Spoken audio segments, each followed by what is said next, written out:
Um. Oh, we wait. Hang on. Let me just do that thing where I do the thing and I refresh the thing. There we go. Okay. That's better. Hi. Hello.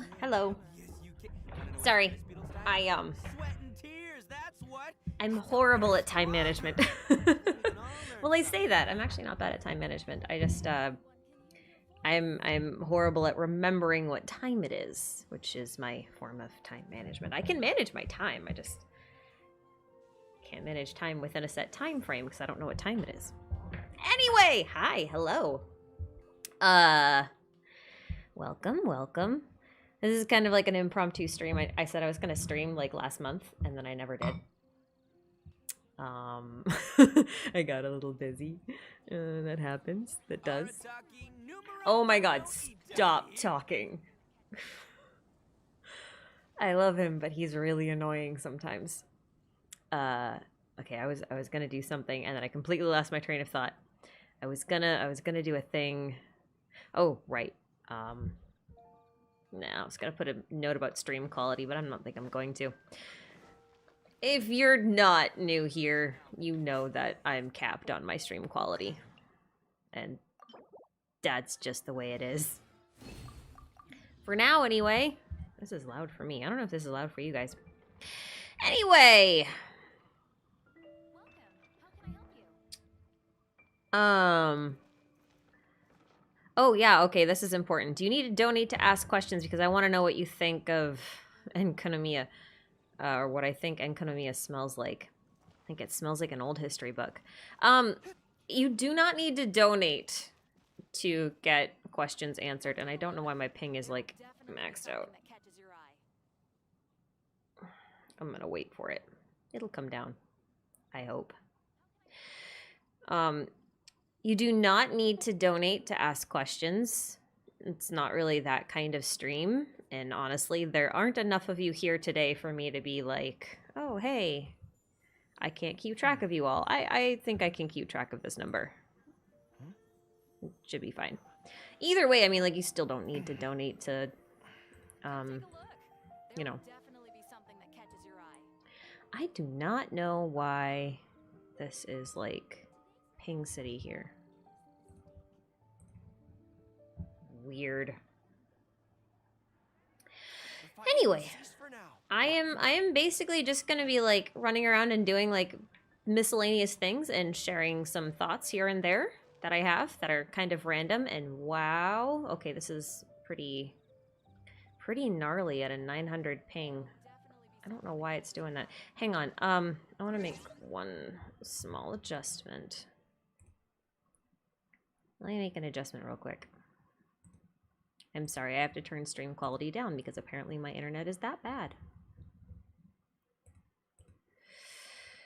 Oh, dear. Also, can you not hear my desktop audio, like, at all? Or is there just, like, nothing in here? Yeah. Yeah, you know, that's why Madam Ping is so overpowered, right? Because she, she controls the ping of the game. That's why she's an old woman. She's lost her patience with us. I do not know why my ping is this high. I might just need to wait for this to stabilize. For those of you who expect quality, I'm sorry. I don't have a lot of quality stuff in terms of,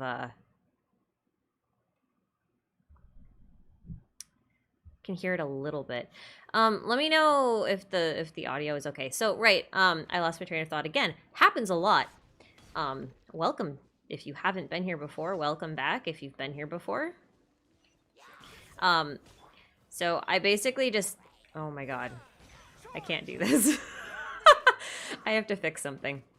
I'm gonna take a quick break. Yeah, because that's gonna be painful.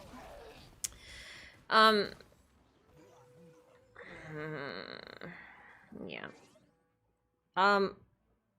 Yeah, in terms of quality, we have no quality. That's true. That's true. Yeah.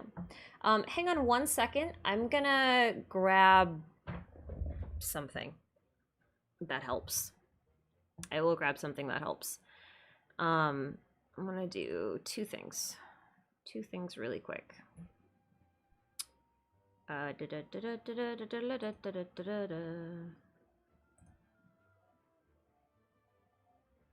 wonder if I actually have to... Oh, you know what? I know what the problem is. Oh, okay. I can't fix that right now. Hang on, guys. I will be right back. I have to stop stream for a second, and then I'll bring it right back. There's one setting in here that I can't change while I'm live, so hang on. I will be back in like...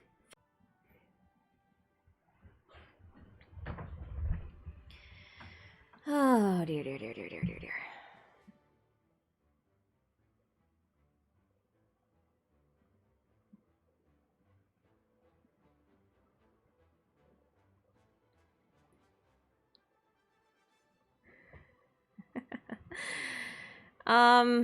Okay, I think I'm back. I think I'm back. That should be better. Well, okay, I say better, but I mean like better for me, not necessarily better for you guys. This is definitely not going to be better for you guys. This will be a little bit worse, but that's okay because it's functional. That should be fine. Okay, we run now. Bye. Right. Okay, here's what's up. Here's what we're gonna do today.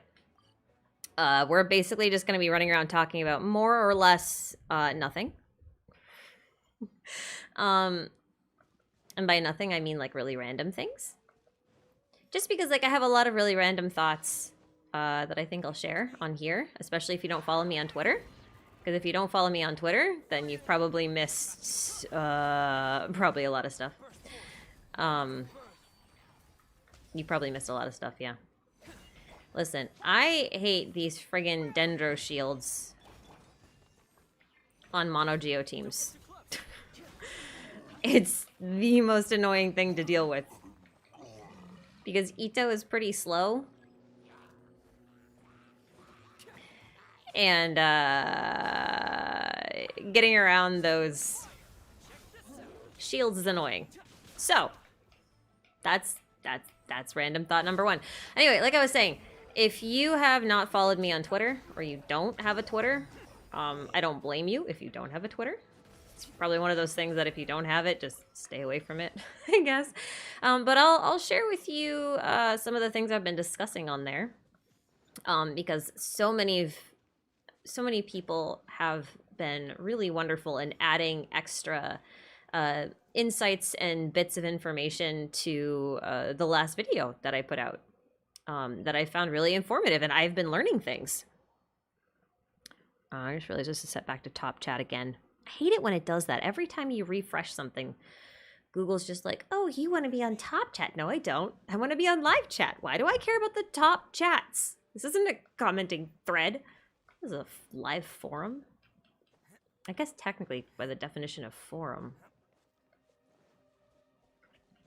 Anyway.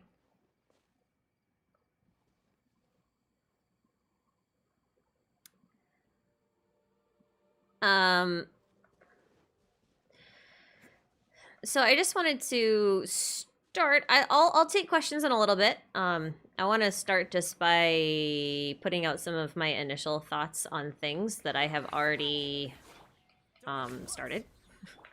Mostly because I'm not going to make a follow-up video to the one I just made.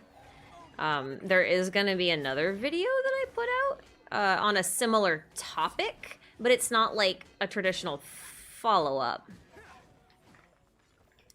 So, yeah. That one's going to be a Honkai Genshin crossover video, which is why it's not like technically a follow-up. It's just a different theory based on some similar ideas.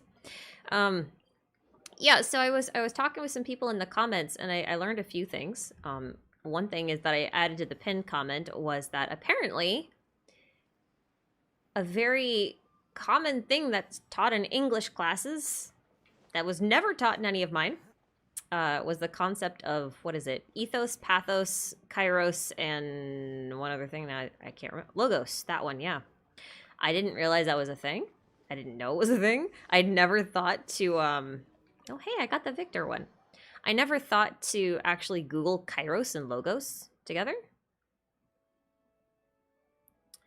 And so, like, I'm very unfamiliar with it, but when I was looking at it, I thought it was kind of just an interesting thing to exist. I don't remember which one I've done and which one I haven't. Shit. I guess I'll do this one. I feel like maybe I've done all of them. I think I've done all of them.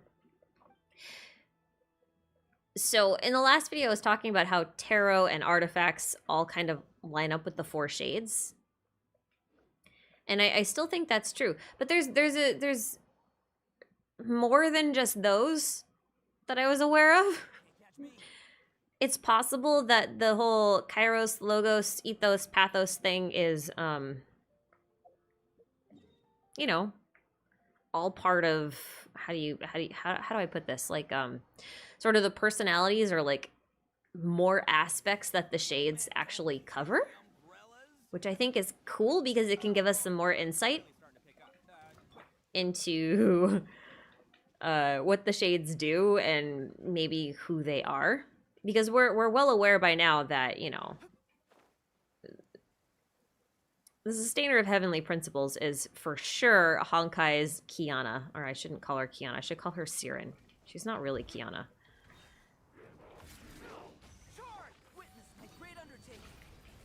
Don't you boom boom me.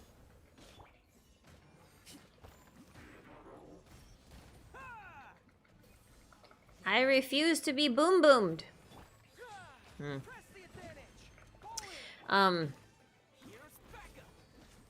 There are two of you. Hi.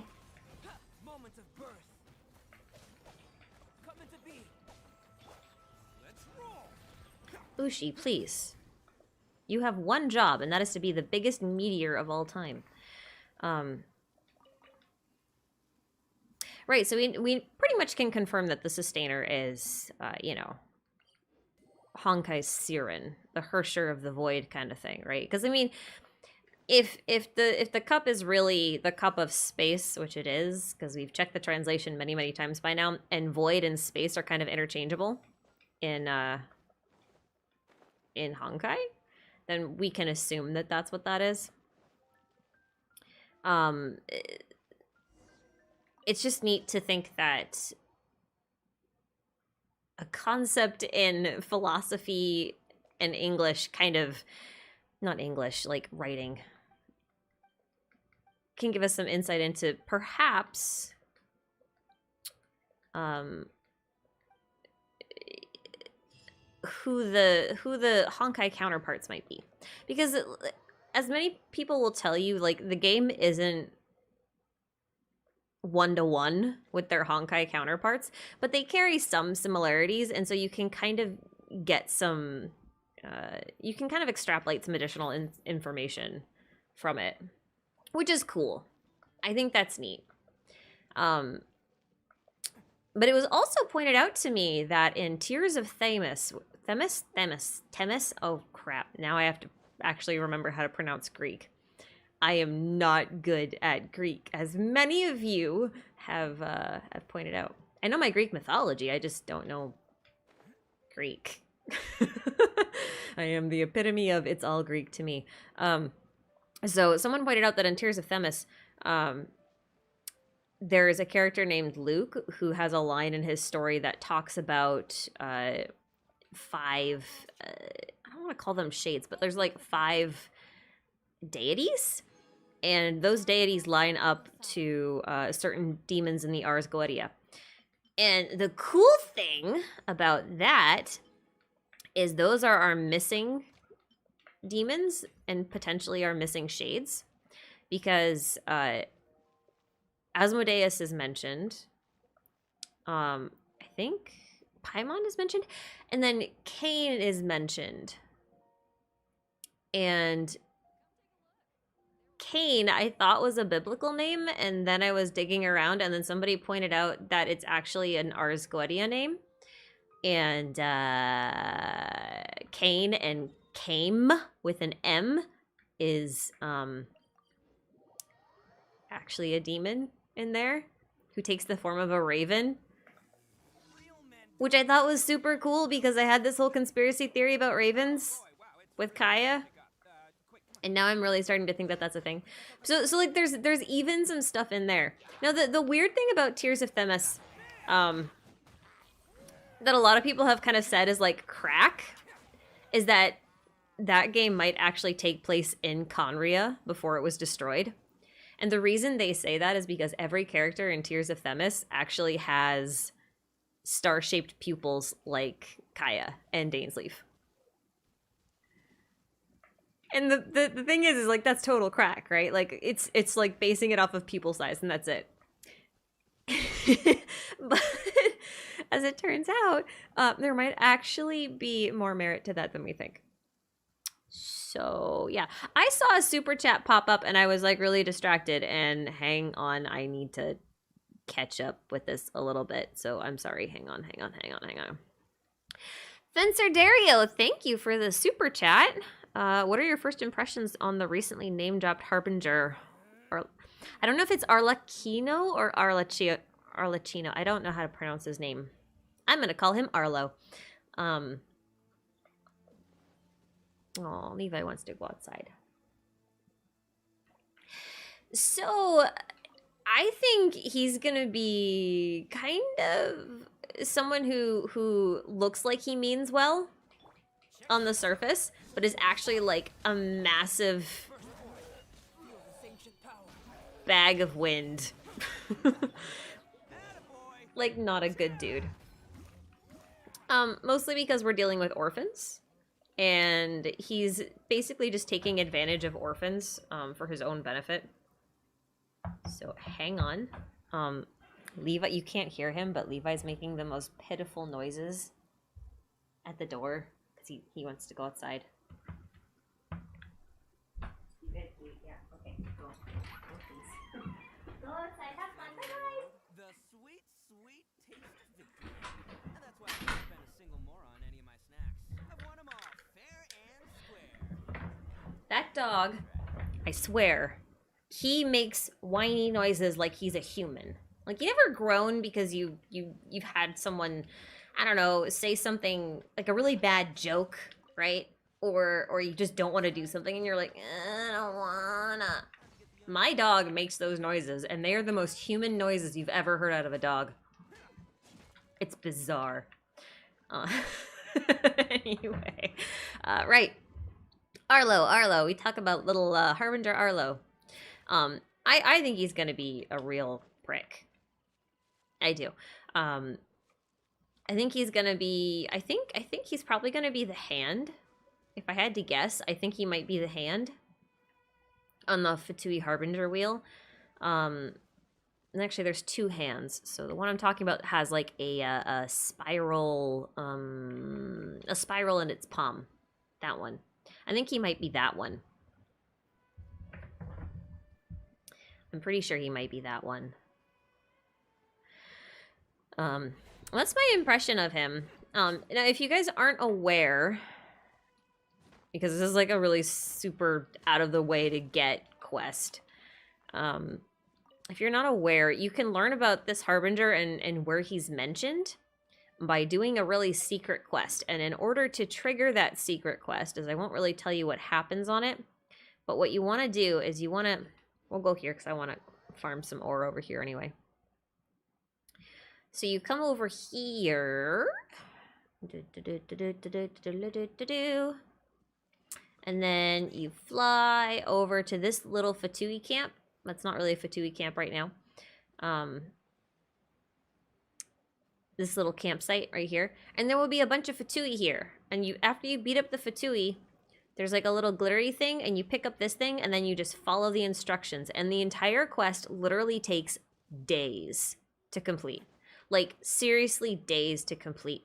And the reason for that is you have to wait, like, days in real time for them to respawn. Because it involves doing your daily draw at the shrine, you know, for your fortune slip.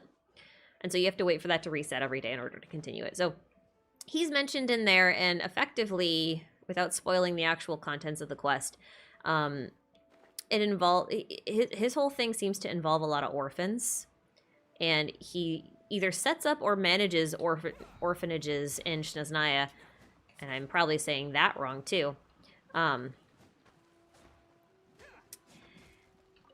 But he manages or opens or something orphanages there, and then he takes the orphans there and he basically grooms them from a very young age to, you know, turn into Fatui. So that's him. It's kind of twisted when you think about it. He could end up being a cool dude. I got the feeling he's not going to. I think he'll be like a less murderous type Dottore. Who's already pretty kind of questionable. Anyway, I'm going back to Mondstadt because I was here for a reason. So that's that. That's him. Yeah, I don't know. Winterland. Genshin, Russia.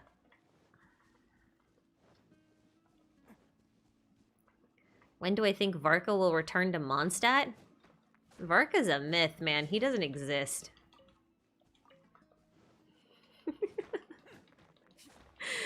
That's mean. I shouldn't say that. Varka's a thing. It is. I think it'll be a long time. I think it'll be a long time before we see Varka. I really do. I don't... Like, in order for Varka to show up, we have to have, like, a Mondstadt quest. Or, like, some Mondstadt-specific things happen.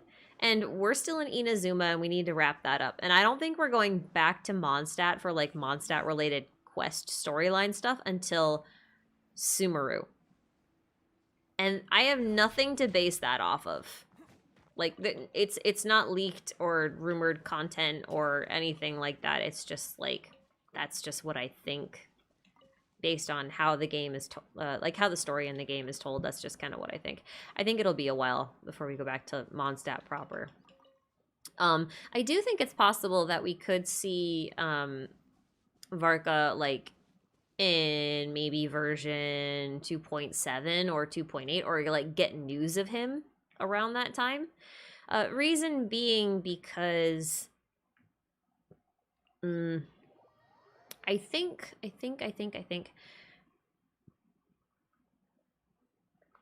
the chasm is like the one opportunity we have to get information pertaining to Mondstadt's storyline, which seems like a really weird thing to say, but it's just because Conria is there, and wherever Conria is, it kind of seems like Mondstadt has something to do with it, although, you know, you get rid of Inazuma and Konomiya doesn't really have anything to do with it, but whatever. No, leave me alone. I'm mining. I'm busy. No. I don't want to dance. No. I'm just gonna sit here and just go wonk. So, fun thing about Albedo is that he plants his flower behind the shields, like in back of the enemies. So sometimes if I don't have someone who can break the Dendro shields, I'll just sit there and just spam Albedo's E until he until it dies. It's a really slow and agonizing process, but whatever. Varka went he went on an expedition, but no one really knows where.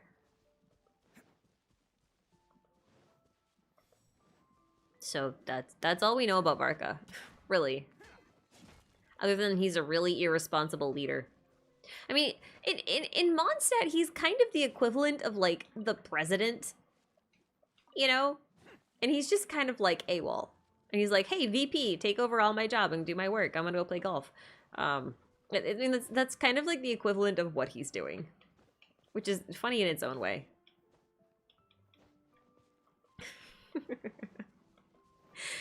Anyway. Varka does feel like Siegfried. That's true. That's true, he really does.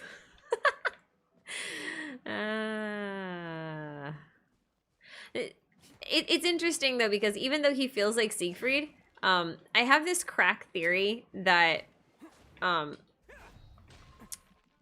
real Kiana counterpart in Genshin is actually Klee.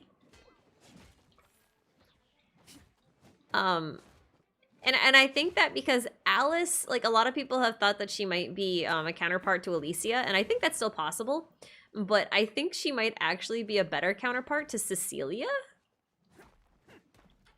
in some ways. And since we don't know that Klee's father is dead, that would mean, like, you could have Cecilia and Siegfried and Klee as, like, this crazy explosive family, which I think is funny in its own way.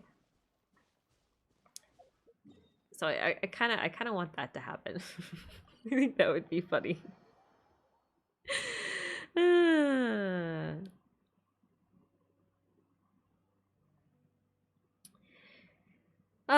What do you think of the archons so far? Are they secretly sinister, misled, or dumb? None of the above.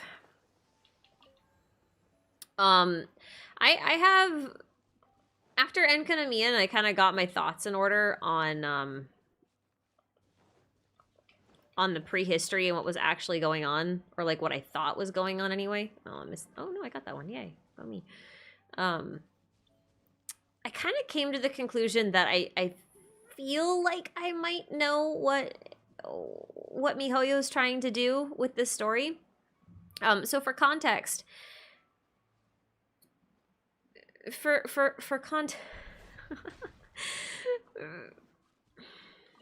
to explain?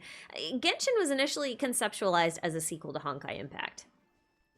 And fairly early in development, they changed course a bit, and they've made it its own thing. And it's no longer a sequel in the traditional sense, because we have APHO for that and APHO2, which are the actual canonical sequels to Honkai Impact 3rd. And then obviously we have Star Rail, which is like its own thing again, but also a sequel, but a very specific sequel, following a completely parallel universe, but for reasons that actually make sense in the canon timeline. If you're not familiar with Honkai, I will not bore you with how that happens, because I'm gonna be making a video on it, and so you're gonna follow it there anyway. It'll be easier with the visuals. But I have a feeling I know what they're trying to do with this, and I'll give you a clue as to my thought process regarding the archons. So one of the biggest mysteries in this game is, what are the Gnosis and what do they actually do? Because obviously they don't technically make anyone an archon, because we know that A was an archon for a really long time without actually using the Gnosis or even having it. And then, you know, Yae Miko was not the archon, but she had the Gnosis. And A didn't really even know how to use it. She was trying to use it as like a battery pack. She tried to use it as like a heart for a puppet. Like, she didn't really know what to do with it. And Zhongli appears to not have any particular attachment to it. And kind of not... Venti doesn't really either. So I got to thinking, like, what is this thing? Why is it so important if, you know, they're willing to give it up so easily? And I came to the conclusion that, well, this isn't really like a mind-blowing thing, but in Honkai there's these beings called Hershers, right? And for the longest time, everyone who's played either game or is familiar with either game has basically said, oh, you know, the archons are just Hershers from Honkai. And they're not wrong. I mean, that is true. Zhongli is basically Welt Yang, which is the first Hersher. And then Venti is basically Wendy. who is the Hersher of Wind, or the second Hersher. Oh, not the second Hersher. She's fourth, I think. I think she's the fourth in her cycle. And then obviously Siren or Kiana is the second Hersher, is the Hersher of the Void, and we've seen her as Asmodee, or the Sustainer of Heavenly Principles in the opening cutscene, right? Like, we've seen those. And we know that A is technically Raiden Mei, who is the Hersher of Thunder, who I believe is the third Hersher. Is that right? Depending on the cycle. Oh, anyway. So we've seen that, and we can basically confirm that this is the case, right? So the Hershers have this thing called a Hersher core. And that's kind of like what their heart is. And a lot of people, when Enkanomiya came out, suggested that, oh, well, the Gnosis must be made from the hearts of the seven sovereigns that were killed, like the Dragon Kings, the Bishops, right? If you think of them as, like, Honkai Beast kind of characters, then, yeah, I could see how that could happen. But then we got the 2.5 live stream, and the puppet said, I am the final calamity. And that got me wondering if Genshin is basically a world without the Honkai, as we've seen. It basically is. We've got Hershers, but no Honkai. Then it's possible that they're avoiding the Honkai's detection in some way, and I'm wondering if that way is by doing controlled calamities. So picture this. What if, right? What if... what if the Gnosis are basically Celestia's way of triggering a calamity whenever they need it? It's like a self-destruct button. Not really a self-destruct button, but like it's a trigger, right? It's a way to force an impact or a huge catastrophic event at will. And then things start to make sense. So picture the first primordial one, right? And they show up on this planet, and everything's made and blah, blah, blah. They kill the Bishop Kings, and we've got humanity, and everything's great, right? Until the second who came, right? And when the second who came, they started a war.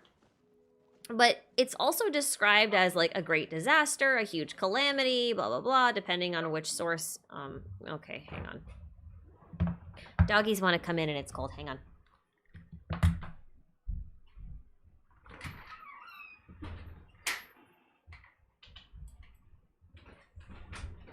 Hey, some good pups. Yes, you good pups. Good pups. Right, okay, so basically a massive calamity, right? Doesn't matter if it's a war or a disease or a flood or any of those sorts of things. The point is, big disaster happens. And imagine that they had lived all that time without having a single impact happen, right? Like, they had successfully avoided the detection of the Honkai for like a long time. And then all of a sudden the second who came. And the second Hersher is the Hersher of the Void, and that's the one that we meet at the very beginning of the game. Now picture that was like an unexpected disaster. Like, they were like, oh no, this happened. We didn't want this to happen. This is, you know, our experiment is no longer working. So if the experiment no longer works, then they have to come up with like a new system. They have to change everything that happens, or like how everything works within their world. So they start a... Oh, you're thirsty, aren't you? Yes, hello, big guy. Hi, Levi. Yes. I can't dash. I've got one hand occupied by a fluffy bear. So everything changes, right? And so in order to avoid the next disaster, they have to change everything. So that means like avoiding detection, controlling these powers when and where they can manifest. Oh my god, Fenris, please. And then that starts the Archon War. right? So they start this Archon War. And the Archon War makes it so that there are only 7 gods for 7 nations, because that's all you need. And then each one of them is given a Gnosis, which is basically a double-edged sword. It could grant great power, but it comes at a great cost, right? It could destroy everything. And Celestia has control over it, because they can control those impacts. And by doing controlled explosions, they're able to, avoid complete obliteration. Now, I think 500 years ago with Conria, Celestia may have triggered the Dendro Archon's self-destruct key. And that's why they died. And I think that's why Scaramouche, when he got the Gnosis, was like, this thing is just like a big bundle of lies. You know? Oh my god. Leave me alone! I just want to mine in peace. Leave me alone. Thank you. He always comes swinging at me. Yeah, like the Honkai eruptions. Or I forgot what they were called for a minute. Controlled Honkai eruptions.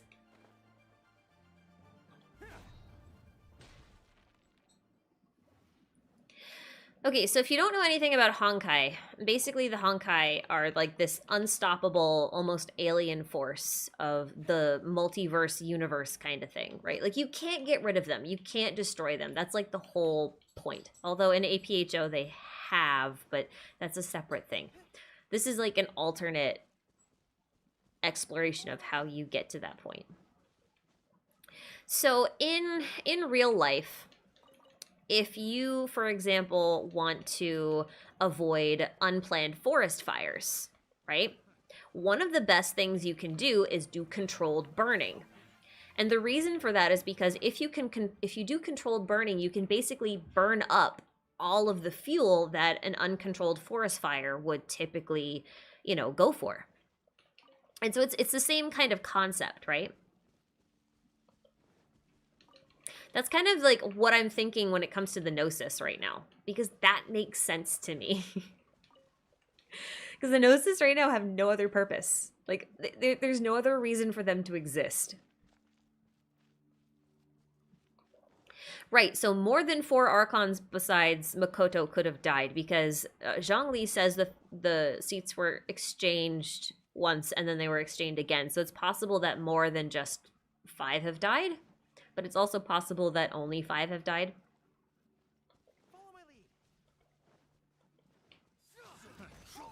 Anyway.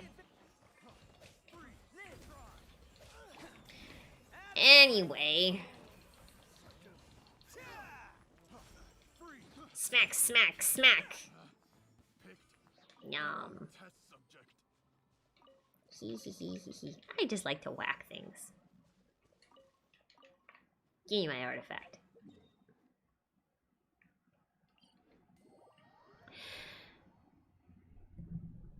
Yeah, just think of the Honkai as like, honestly, if you have no context for Honkai, then I think it's really good to think of them as like God's angels. It's not that accurate, but if you think about that in terms of context, it's about right. So think that God like doesn't want humans to reach a certain point of enlightenment because they've sinned or whatever, right? And then so every so often when they hit a certain point, he sends a different angel, and there's 14 angels, right? Those are the Honkai.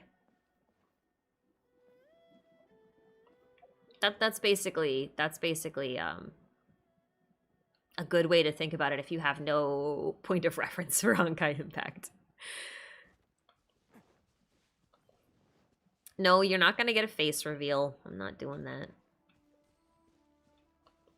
What's the point? Isn't it more fun to think I look like Yanfei?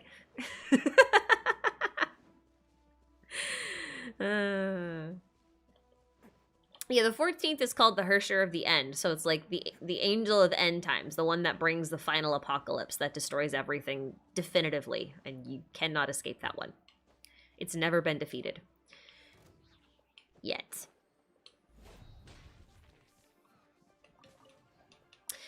So yeah, So that's my whole thing. No, I'm not Yanfei. Did you think it was Yanfei's voice actor, or are you being facetious?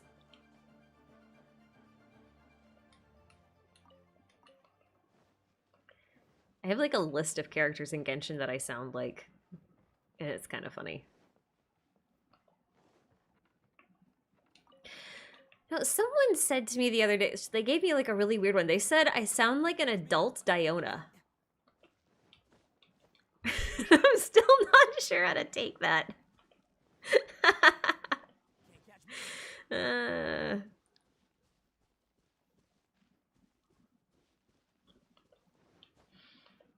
don't know what to do with that. Okay. Well, anyway. For the longest time, when I was doing like a lot of contract work, I would meet with clients and they would call me a squirrel. Like they said, I would sound like a chipmunk. And then when I was in middle school, I had teachers who were oddly on top of what was cool then. And they decided that I was actually Gur from Invader Zim. So that was my nickname in middle school. I was Gur. I didn't say my teachers were cool. I just said that they were aware of what was cool. It was a very different thing. It's like your teacher knowing like what Fortnite is and what's involved these days, I guess.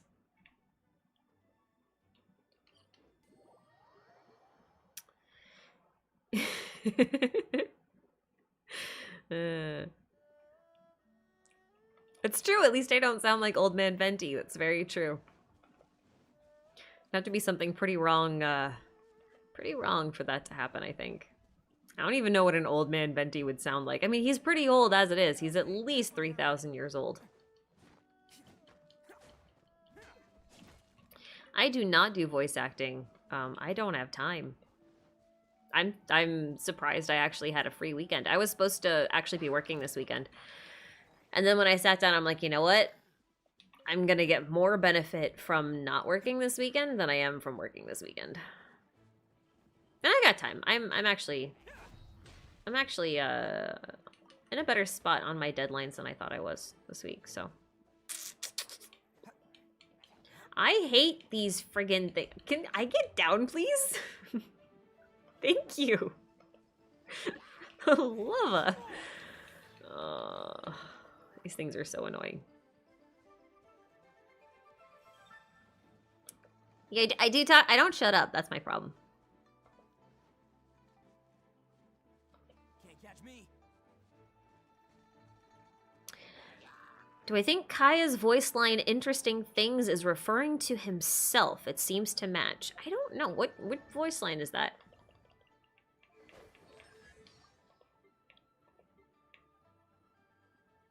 Which one? Which one is that?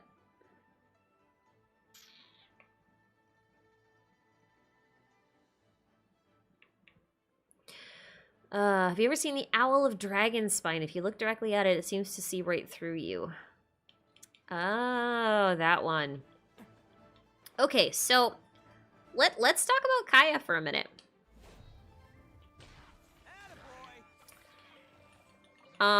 So some interesting things about Kaya. Here's one of the reasons why I think Kaya doesn't lie. A lot of people say that Kaya just tells a lot of stories. He's not, you know, that reliable of a source. But in contrast, I actually think that Kaya is one of the most reliable sources. The reason being is because I think he knows way more than he ever should. And also, he likes to share that knowledge. But he only likes to do so in, like, the most baffling way possible for his own amusement and his own entertainment. Like, if you've read the manga that precedes this game, you'll kind of get a better grasp on Kaya's character overall.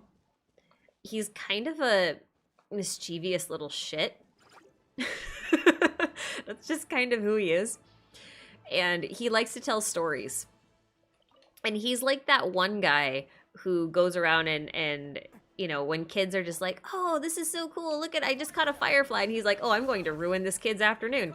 And then he decides to tell them that, did you know that lanterns actually contain the souls of fireflies, and that every time you light a lantern, you're actually killing a firefly? And then just, like, horribly traumatizing a kid. He's that kind of person.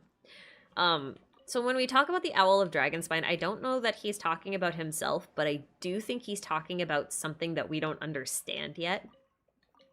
One of the things is something I just mentioned. He's told Klee, for example, that monsters come out at night in the city. And that she needs to be prepared because they take the shapes of humans. And so what's interesting about that is that when we got to Enkanomiya, right? I got all these? Yeah, I got all these. We're going to Inazuma now. When we got to Enkanomiya, we found out that the Abyss Order can take human shape whatever they want to, according to Enjo. They just sometimes don't. And that suddenly brought a new light to what Kaya knows about the Abyss Order. He knows that they can take forms of regular people. And the fact that he told Klee, hey, you know, be wary about those that slither in the dark, essentially. And it's just one of those things that we had no context for until Enkanomiya came. So things like that. I think the owl is another one of those. Yeah, it might be a stretch, but he also tells little kids that about the souls of fireflies being in lanterns. I can find that. Hang on. Oops. I'm gonna fall. Hang on. I can find that. I can find the thing. I just think there's a lot of really suspicious things about him that end up being weirdly coincidental. I don't like these news. The new always bothers me. I'm looking for a little lamp. Where is the lamp? Oh, it's this one. This one. This one. It says, no thanks to the cavalry captain's jests, a rather morbid children's tale exists in Mondstadt concerning these lamps. The nuns have had to explain to the kids that no, these lanterns do not contain the imprisoned souls of fireflies. The fact that he's even talking about imprisoned souls is kind of interesting in context of other stuff. Yes, I know I saw a super chat, but I wanted to finish my train of thought. Thank you, Break Fate's Chain, for your super chat. I was a little delayed. I'm so sorry. Do you think Amber or Lisa will be important to the Sumeru storyline? Yes. Okay, 2 reasons. One, actually, I kind of have like another Honkai thing here. But so if you've also read the manga, like that I was mentioning earlier, the one that precedes this game, you'll know that it's about a girl named Klee who befriended Amber, but she had something seriously wrong with her because she was part of one of Dottoro's experiments. And Dottore is one of the Fatui Harbingers, if you have not heard of him yet. He does a lot of human experimentation. He's a bit of a messed up dude. So she befriended Amber, and Amber ended up helping her and becoming one of her first friends and all of that kind of stuff. And at the very end of the manga, Klee actually leaves Mondstadt, and she goes to Sumeru with a guy named Sino, who attends the academy there, and who showed up in Mondstadt as per Lisa's request. Lisa studied in Sumeru, and then she put in a request to her teacher, saying, hey, we need some help, and her teacher sent Sino. So Klee went with Sino, and obviously Kalee's main attachment to anyone and anything is Amber. And I'm pretty sure there have been rumors, not like we're gonna talk about anything leaked or anything, I've only just heard rumors, that Klee might be a playable character. And if she's gonna be a playable character, she's gonna be a playable Sumeru character, because she's, you know, in Sumeru, and that's when she would probably get her vision. So, that's kind of what I'm thinking. I'm hoping Amber plays a big role. I really hope she does, and I hope Lisa gets some love. And one thing I'm really hoping in regards to Lisa, she has a lot of lore around her being like really, really strong, and yet she is one of the weakest characters, like full stop, in this game right now. And I've long held this belief that Genshin will eventually not necessarily release dual element characters, but the ability for characters to switch between elements. Not like on the fly during combat, but, you know, in the menu. Like if you, like when you go to equip a different menu weapon, you could just like go and equip a different element, and that would come with different skills. It would come with different passives and things like that. And I really, really think they'll do that. And I'm hoping that since Sumeru marks the halfway point of the game, that they do that specifically with Lisa first. And I want to say that because I think that would be their way of kind of like tying her in. Like Lisa knows a lot more than she lets on. And she'd be able to kind of give us more insight into visions, how they work, how to unlock their potential. Maybe we'll just get the ability to unlock like a fifth passive or something. Or fourth passive. It depends on who you are. Some characters have more passives than others. So yeah, so I'm hoping she'll be really relevant. And I hope she'll come with us and maybe study there, and maybe the only downside to having Lisa show up in Sumeru is that she does have some death flags. And I'm hoping that she doesn't die because she's cool. And I have a sneaking suspicion that she is closely tied with the Hexenzirkel, which is this group of witches that Alice is involved with, and I'm pretty sure Rhindaughter is also involved with. And I'm thinking that we might learn a little bit more about them, and I think they have strong ties in Sumeru because the Hexenzirkel likes to explore domains and the ley lines, and so does Sumeru. So it makes sense to kind of like start seeing that kind of stuff. And to that end, I think it's possible we'll see Alice in Sumeru too. I'm predicting that. I don't think she'll have a Sumeru vision. I think she'll have a Mondstadt vision, but I think she'll come up in the Sumeru storyline. Like we'll actually get to meet her. So. Yeah. Also, interesting. I for the longest time kind of just thought that Jean was supposed to be like Durandal's, or Durandal, I guess, depending on how you say her name, her equivalent in Genshin. And I thought, therefore, Lisa must be Rita. But the more I thought about it, the more it didn't make sense. And then the other day I realized that Lisa is probably Schrodinger. Schrodinger. I can't say her name. Leave me alone. I'm pretty sure. It just makes sense. And I'm gonna make a video on it. I'm just gonna include it in my other video when I talk about other things. Anywho, back to Liyue.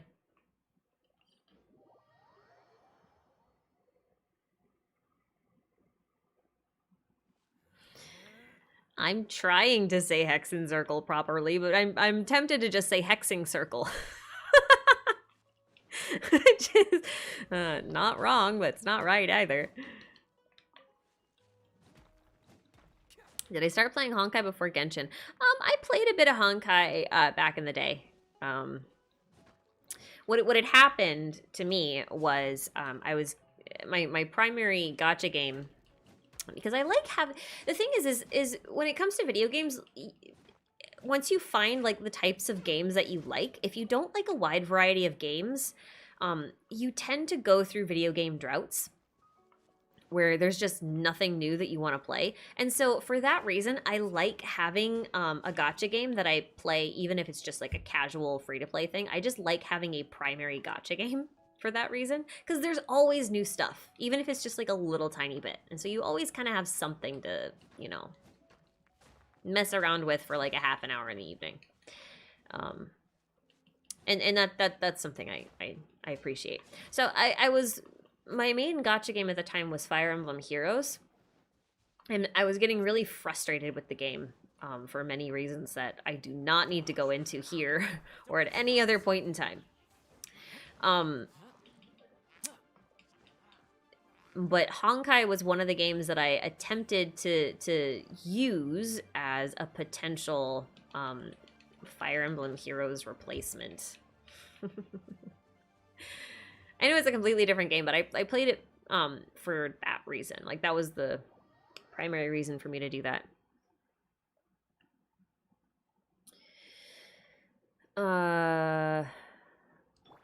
But I actually lost interest in it because I didn't enjoy the gameplay very much, because I have such a weird relationship with games. I'm the person who's like chronically under-leveled 100% of the time in video games because I hate grinding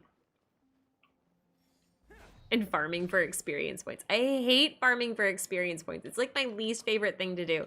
So like I'll play games like, you know, Xenoblade, and the final boss will be like at level 85 and I'll be like at level 67 or something ridiculous. And rather than go and try and farm stuff, I just sit there and suffer until I get really lucky and win. So I've never been like someone who's like really hardcore into the combat of the games, I guess. And Honkai is very much combat. Oh my god. Toma, please. This is not working in my favor. I thought... Okay, yep. Leave me alone. You know what? Never mind. Never mind. I'm just going to ignore this thing and pretend it's not... Can I... like, please help me get out of here. Leave me alone! I hate that cryo mage. I'm just going to ignore him. All I want is the rocks. If you want to fight me, come fight me. There are certain types of combat that I really like. I really do like strategy games and things like that. It's just that Honkai's gameplay is very much like a fighting game. And I've never been keen on fighting games. Can I, like, please? Oh, for... This thing is trolling my Toma. Please stop.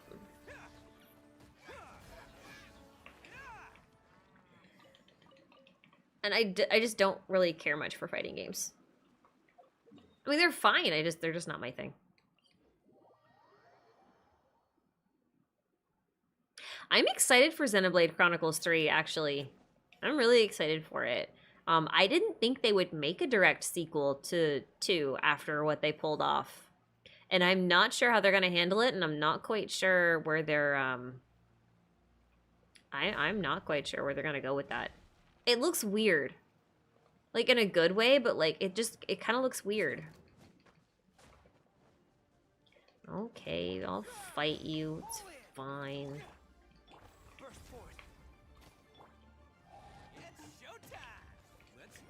Dum dum dum dum dum dum dum. Smack! No, you come back here. I'm gonna smack you. Yeah. Smack down. I really should have Chi-Chi in this party, but I don't want to change my party because I'm lazy.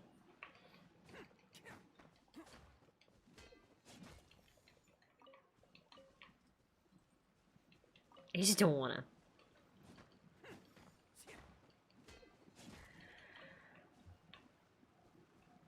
I hope they don't do a friend zone ward thing again. That was kind of...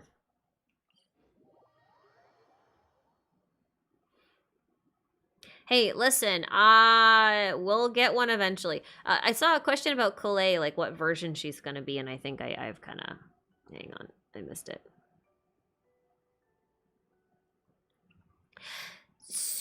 Okay, so this is not really related to Klee specifically, but I get a lot of comments because I made that one Senora video on why she's never going to be playable, and basically half the comments are either people high on copium or that she will be playable. These people don't know MiHoYo.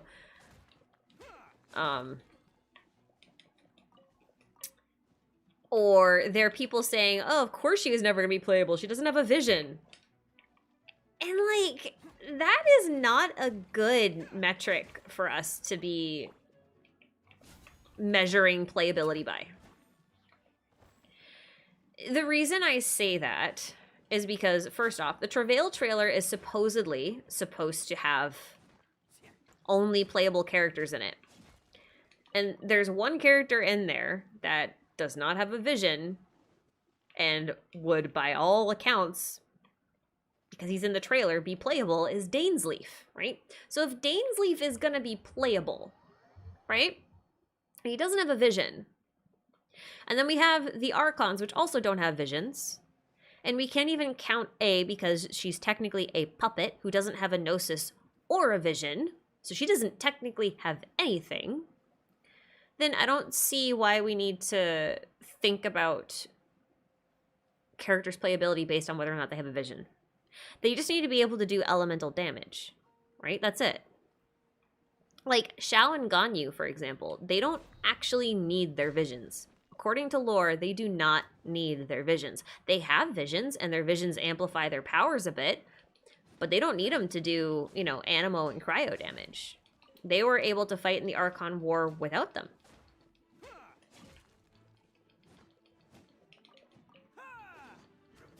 Hi.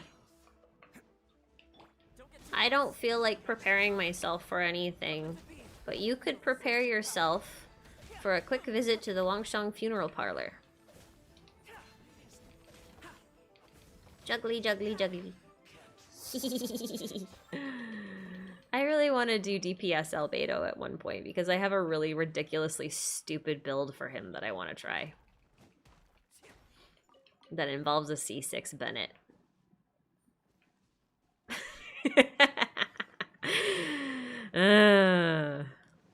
But yeah, I mean, we could have a completely delusion-based character, right? Like, Dottore does not have a vision.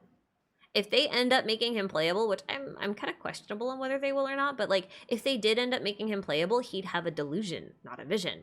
But delusions look just like visions, right? Like, hang on. Listen. I don't come in here very often.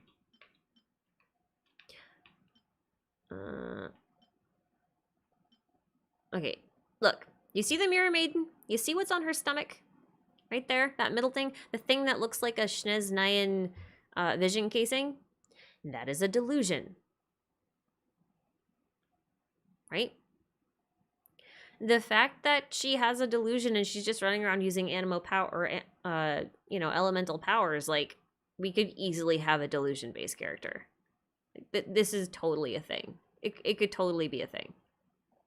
So I think it's a real misnomer to kind of, like, just speculate based on that. So Klee could just be utilizing whatever the weird god is inside of her. Like, she makes peace with it or something. I think that's a very good story arc. I think that would be really cool. But it's also interesting to note that gods don't grant visions. We know that because A said so. A doesn't have anything to do with granting visions. Like, she didn't even know that electrovisions hadn't been handed out for a year. She had no idea. And if she was the one responsible for handing out visions, then why would she not know that, right? Like, that makes no sense.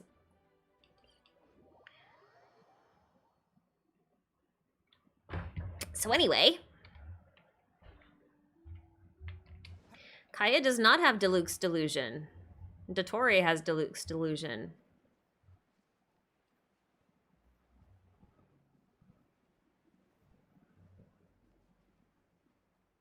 Also, the Traveler does not have a vision. And I know the Traveler is special, but still, they count. That's at least like 5 characters that don't have visions. And Scaramouche is 100% going to be playable. That is not copium. The reason I say that is because he has voice lines. And you'll find out that he has more than just one character that says stuff about him in their about section than just the Shogun.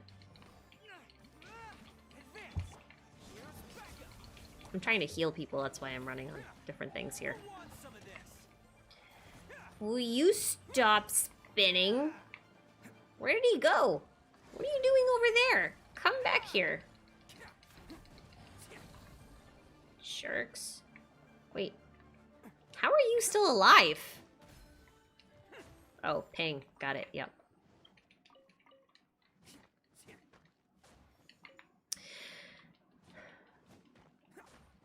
Yeah, so preload for Genshin is actually in like a couple hours, I think. Which means that we're only like a few days away from, you know, getting Yae Miko. And if anyone's gonna have a line about Scaramouche, it's gonna be her. That means he's gonna have 2 lines. One from A and one from Yae, right? From Miko. And the developers have already said, like, those lines are basically reserved for playable characters.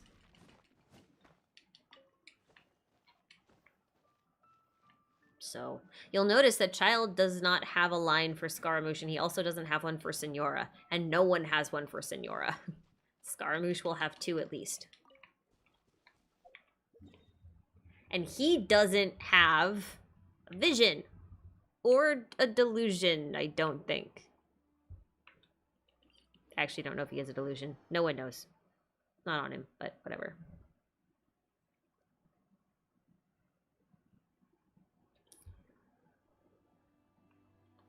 Okay, so Yae did know A during the Archon War, but keep in mind, Yae is only about 500 years old. We know that because foxes get a tail every 100 years, and Yae has 5 tails. So she was 500 years old. She is 500 years old currently, which means that she was like a baby, just born or thereabouts. She was very young during the Archon War. And that's why she shows up in the cutscenes as like a tiny little fox.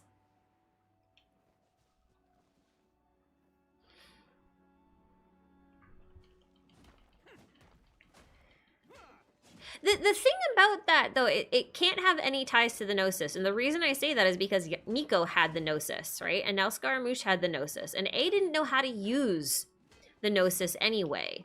And she'd been a puppet for like 500 years. And the only... and there were Electrovisions given out up until 1 year ago. So something happened 1 year ago. Not 500. That's the problem. That's where things get funky. No, you're not going outside. You were just outside. And you wanted to come in, so you're going to stay in now. You're here now.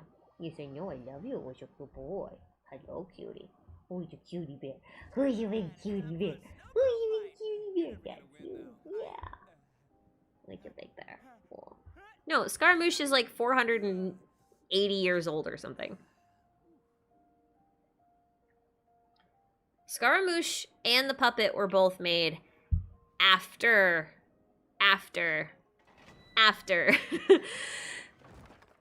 the Cataclysm at Conria. So they are under 500 years old. Albedo too. Albedo was also made after the Cataclysm 500 years ago. I don't think Scaramouche is under the, or behind the puppet going AWOL or anything. I really don't think he has anything to do with it. And the reason is because they have so heavily force-fed us this, they foreshadowed the puppet going rogue. So many times. Hey, can you, like, please?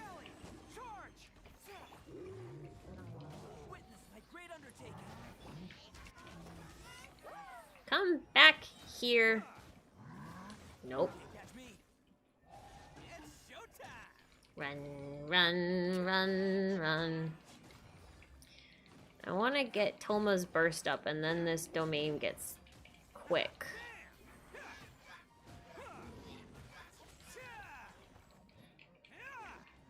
Oh, cryo. Mean.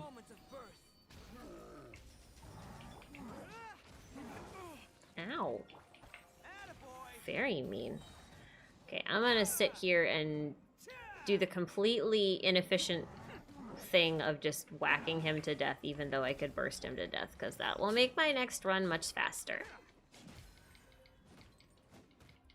Just know I'm aware. It's fine.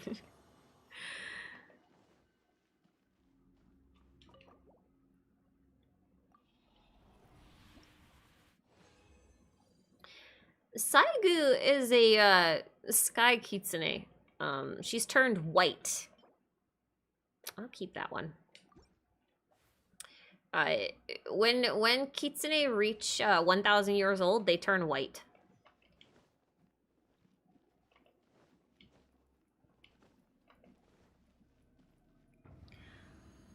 I'm not a burst holder. It's just you'll see. Hang on. You'll see why I'm doing this. It just has to do with my rotation and the energy generation. If I start with Toma's burst, this gets a lot faster because I can basically take down the Cryo Abyss Mage much faster because of the fiery collapse.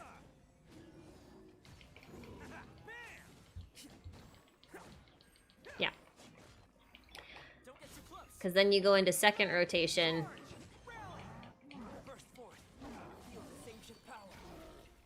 Yeah. If I can line them up well, I can get a 40-second clear with this team. But sometimes I don't line them up that well. I'm not that good at it. Yeah.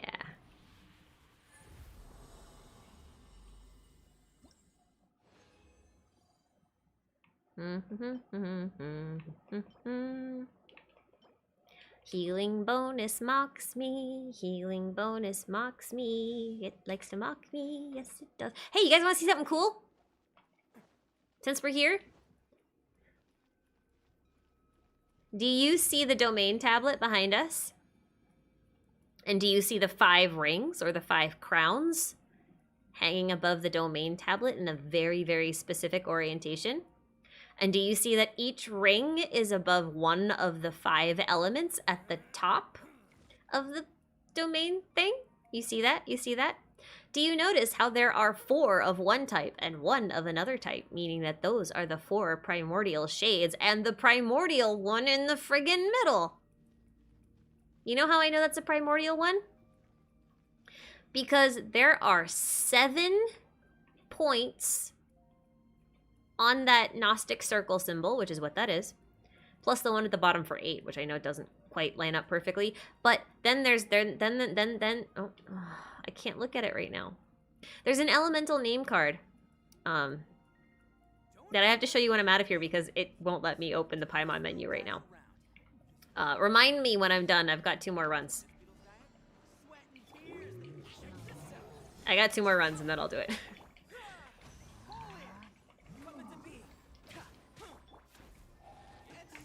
Schmick, schmack. Gotta go wick whack. Mew. Smack, smack. Ito, please, crit. I'm begging you. You have so much crit rate. Like, just obey me. I'm begging you, please.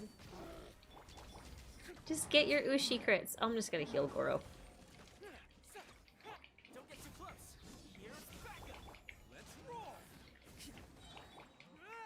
Can I get my energy, please?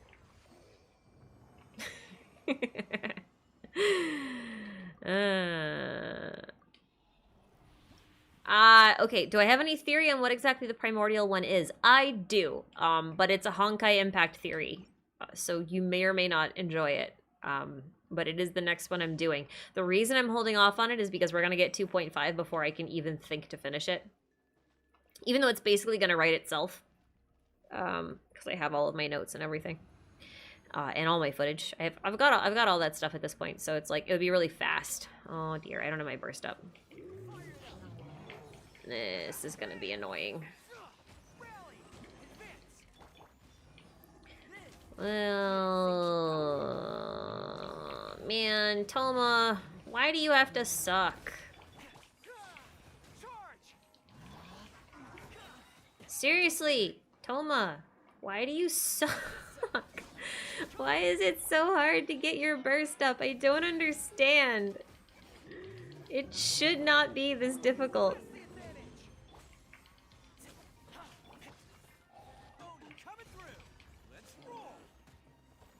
Should not be this hard. Oh, Toma, you don't deserve healing. That was not cool. His only real issue with his kit is honestly his multipliers. You double his multipliers, he's good. Freaking annoying. I'm trying to friendship farm on my Geo team because I'm like very close to. That's why they're running this domain. I will usually bring Yanfei here, but I want the friendship EXP right now. All right, Paimon menu. Thank you. This one. I don't think I even have this name card. Oops. Wait, no. That's where I wanted to go. I don't have it. I don't think. I don't have it unlocked because I'm too lazy to do the swirl thing. There it is. This one! It's called Light Can Refract into Countless Colors, but people stop at 7 because they're lazy to count. Perhaps the elements are like that too. And if you look, there are 5 spots, basically, where you could fit additional elements on this card at the same spacing as the other ones. So, okay, so the thing that I was showing you in the domain, and actually, let's go here to this one. I'm not going to farm this domain because I don't have any resin left. I'm really mostly just farming for EXP right now than anything else. Yeah, no, that's fine. It's fine, I don't care. Otto is Dainsleif 100%. I can prove it. Okay, so here's the whole tablet. All right, you see up there the Gnostic circle? The reason if you're wondering why I'm calling it the Gnostic circle, go to Google, type in the words Gnostic circle, and take a look at the symbol that comes up.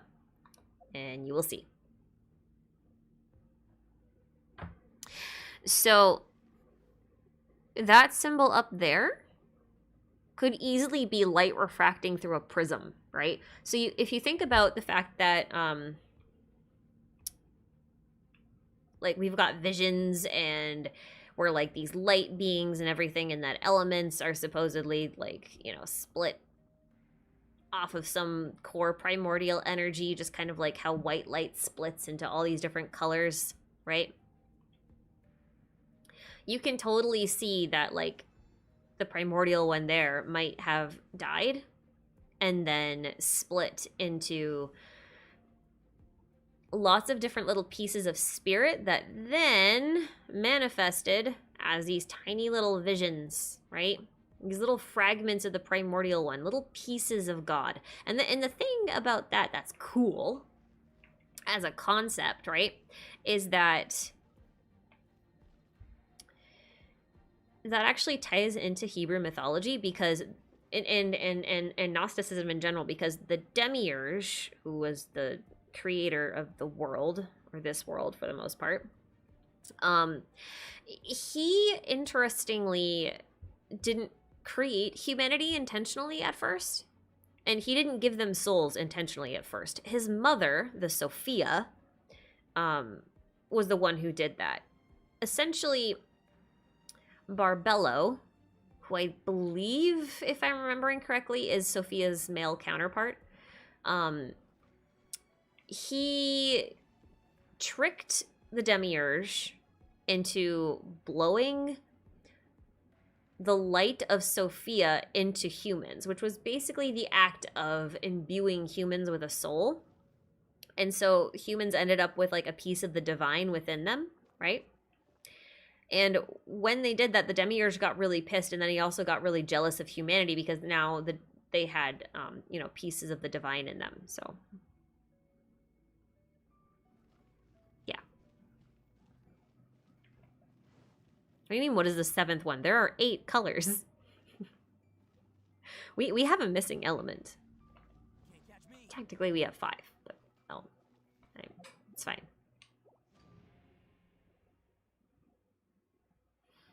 I don't think Kevin is in this game. Like Loki, I don't think he's actually important in it. And if I'm actually not going to tell you who I think Kevin is, if he is in this game at all, because it's just going to make people mad. It'll just make people mad, so I'm not going to do it.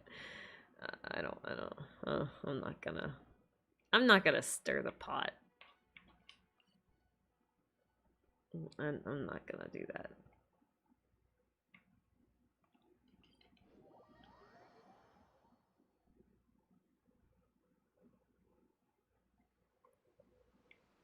No, it's gonna make people mad.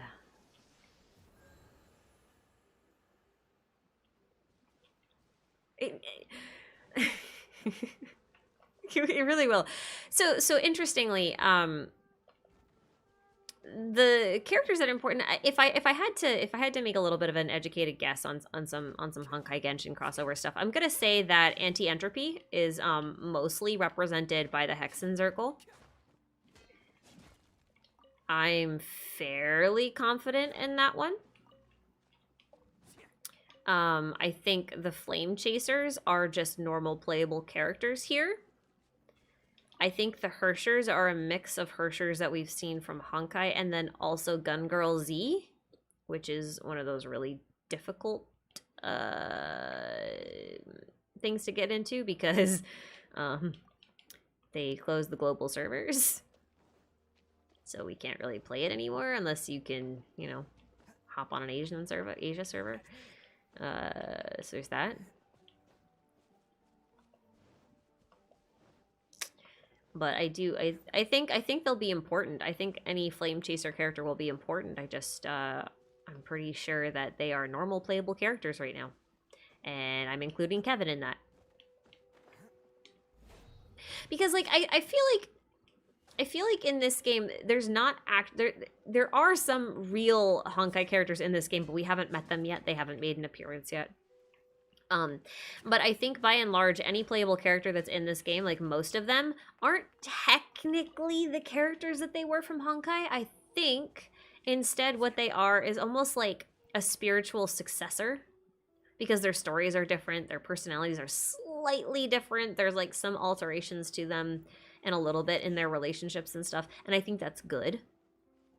But it's like, if you were to take someone's DNA, like say Kevin's DNA, and then extrapolate a new human from that genetic data,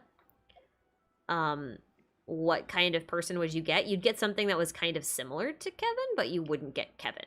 You know what I mean? That's kind of how I think about the Genshin versus Honkai characters, or the Honkai characters in Genshin. Alicia being the Cryo Archon makes 0 sense in context. If the Saritsa is anyone except either Teresa or Branya, I will eat my hat. Like, legitimately, I will eat a hat. I will buy a hat that's made entirely of fruit, but I will eat the whole thing. Listen, cotton is horrible for your digestion, right? I know it's biodegradable, but not in my intestines. It would make for a very, very painful bathroom break.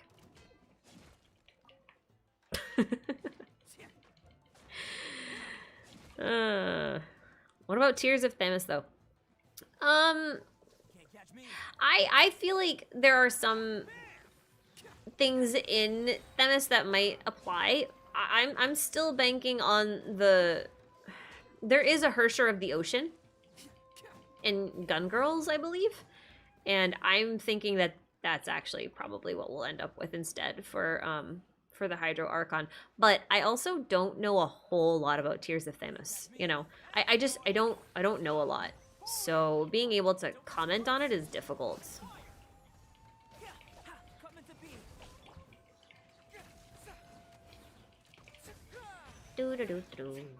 I think it's fun being able to defeat things just with Goro's Crystal Collapse. I think it's fun. It's not very practical, but it's fun. It is indeed fun.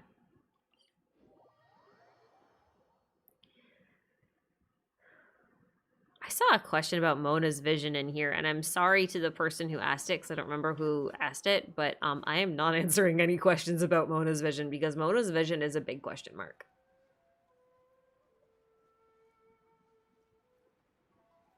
Why Toma and a mono geo team?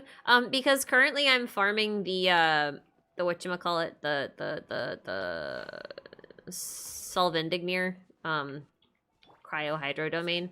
Just because, like, I'm looking to see if I can get a couple of better cryo pieces, because I don't have anything else to farm right now. Because I'm pretty sick of Shimenawa. And I've been farming the husk for forever, and I've got decent sets in there, and I don't really care to improve them right now, so... So yeah, because I'm friendship farming, my Geo team, I really only have Goro and Ito left to farm. And I miss Toma because I never get to use him because he's horrible, so... Toma? He's not bad if I do my rotations right, because I can keep his burst up. And then his fiery collapse helps me bust the Abyss Mage's shield faster, so it's not as annoying. That's why I have Toma on here. Also, interesting to note that Toma's fiery collapse does line up pretty well with the timing for Goro's crystal collapse. So you can time the element application pretty well with, you know, the crystal collapse damage. Crystal collapse damage and the fiery collapse damage together is actually decent. Is it better than running something like Tenacity Chi-Chi? No. Listen, Toma is terrible. I love him, but he's terrible. Listen, and I have a good one. I invested, okay? I'm not just someone who, like, saw all of the friggin' theory crafting videos and said, oh, he's terrible, I'm never gonna use him. No, no. I pulled for him, and I got a Hu Tao because of him, and I'm still mad. But I still went for him, and I still built him, and I still did all the stuff, and I farmed the catch specifically for him in the hopes that I could make him not awful. It didn't work. He's still awful. It brings me no joy to say that, okay? I just know this. It's just so sad. Toma, why? Your burst is high cost. Your cooldowns are high. Your multipliers are high. No, multipliers are not high. I wish his multipliers were high. I would have no problems with him as if his multipliers were high. His ICD is bad. Everything's bad.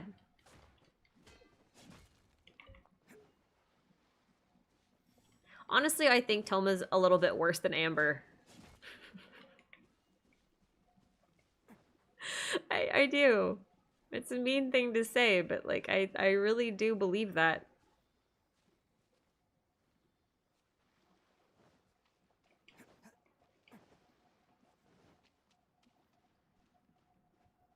Can't catch me.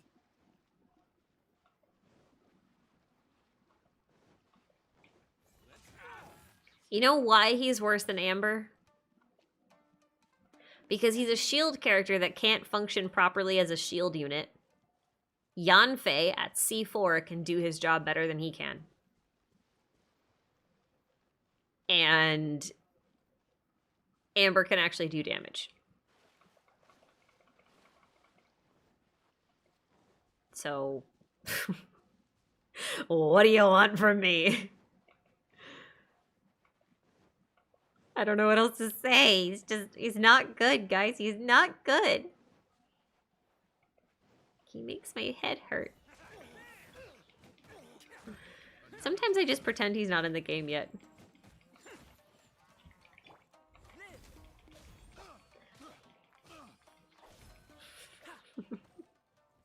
I don't think my Albedo even has, like... He's a level 3, and he can do comparable normal attack damage to the friggin' Toma. And he's built for defense. Toma is not. Smack, smack, smack, smack, smack. Yeah. Don't mess with the Arataki gang. When are we gonna get Kuki Shinobu anyway? I need Ito's babysitter. I would like to have her in my party. That would be cool. I know. I want to use Toma too. I really love him. His normals are fun. Look at him. Smack. Smack, smack, smack. Chwa! Just yeets it.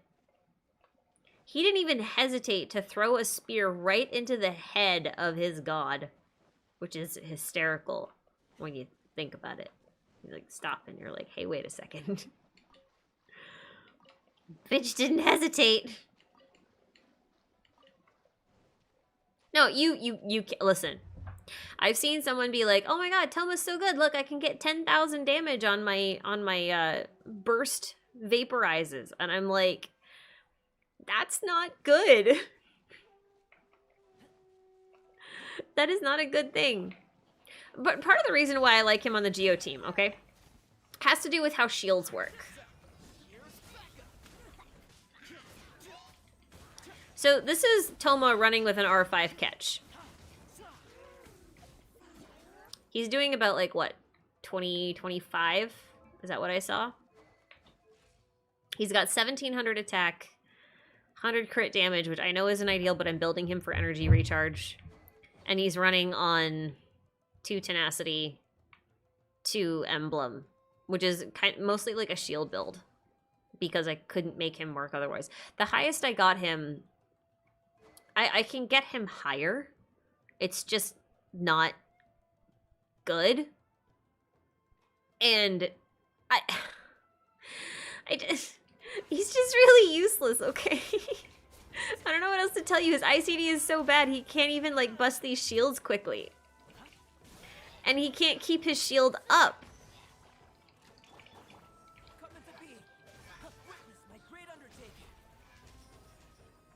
Like, come on. I have to run a fav bow to get him to keep his stuff up. 26. 26 in his shield, mixed shield build. At level 8 talents. And he can't even bust through shields, and it doesn't last for that long. Like, I don't know what you want me to say. Like, he's just... He's really bad.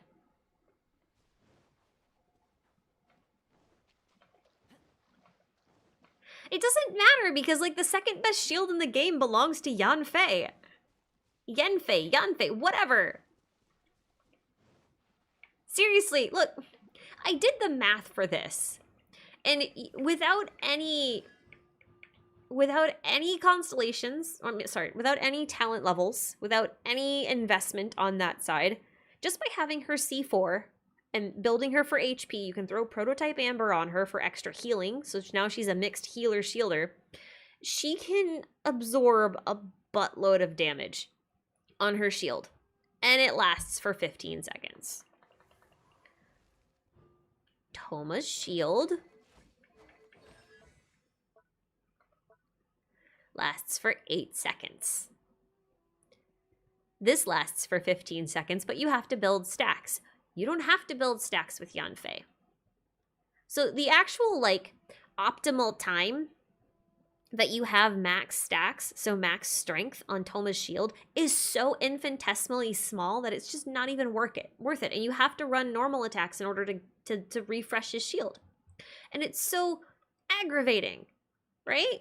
Like, and then you've got a character like Diona. I've done a Toma rant build before, but you've got a character like Diona over here who can give you, again, a 15-second shield, I think. Oh, no, it's a 12-second shield, right? It's a 12-second shield. Is that right? Yeah, it's a 12-second shield.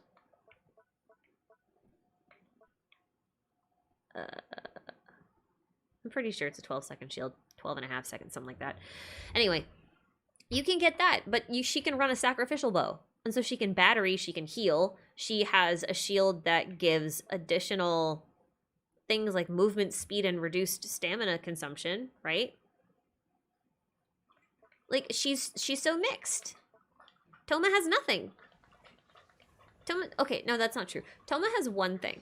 Toma has one thing going for him. Toma has this. Oh my god. Are you okay, Finn? You gonna drink the whole bowl?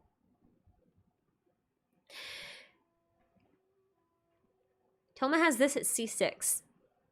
At C6, you will finally have a somewhat decent thing. And this isn't even technically worth it. Like, if you run Noblesse and then have his C6, you can make him a somewhat viable buffer. But even then, Yanfei is better. You know why? Because you can just run Thrilling Tales of the Dragon Slayer on a C4 Yanfei, and you can get a friggin' 48% attack boost for 10 seconds and a 15-second shield that's just as tanky as Toma, and you don't have to build stacks. And that's why Toma annoys the frick out of me as a unit. Like, he's horribly designed. The only way you could technically make him better without actually changing his kit is just upping his multipliers. Give him better multipliers and he'd be fine. Because then you could focus on building him as like shield bot plus damage, which is what Zhongli is. Then you could really truly make him a budget pyro Zhongli. You could justify running pyro damage and stuff on him. It's just his multipliers are awful. Awful. Like, actually awful. Listen. You take this. Level 6, 64.5% on his first hit, right? Now you go over to Rosaria, who's also at level 6. She has 10% higher multipliers on her normals than he does.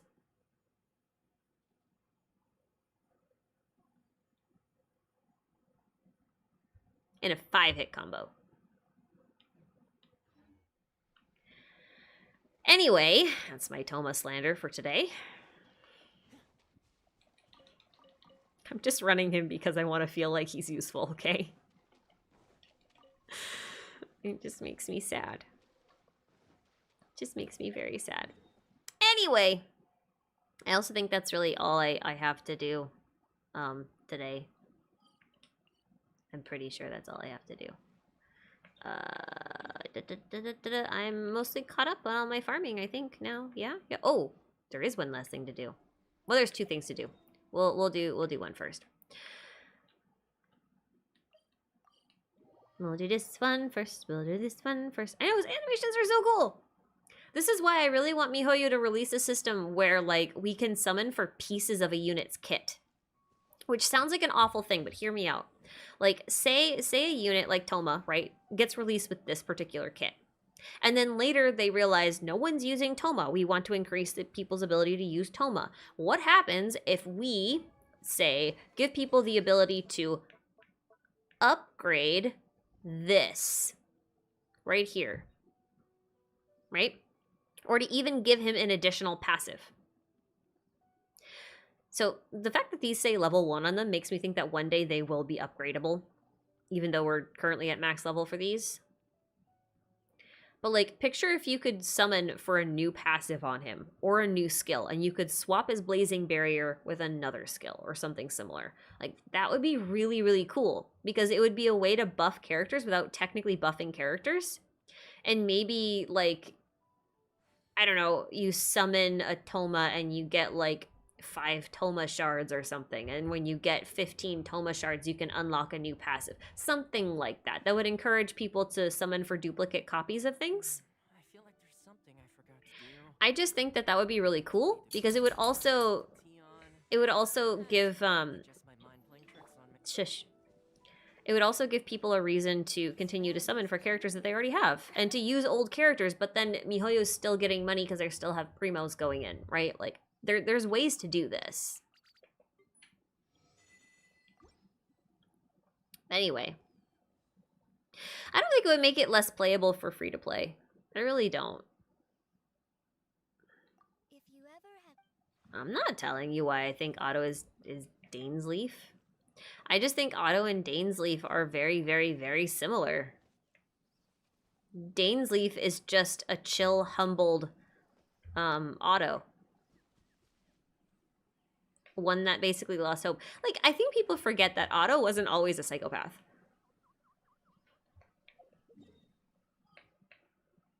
He wasn't.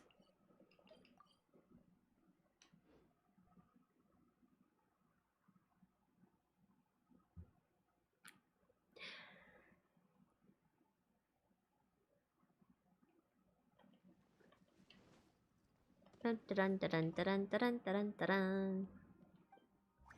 My teapot's okay. All right, time to do the thing. I don't want any of these things. So off you go. Bye-bye. Nope. Nope. Nope.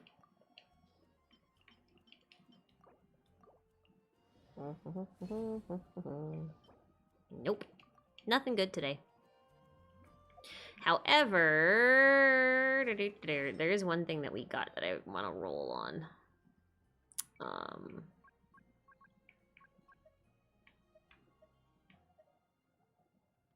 Yeah. I want to see what this one gets.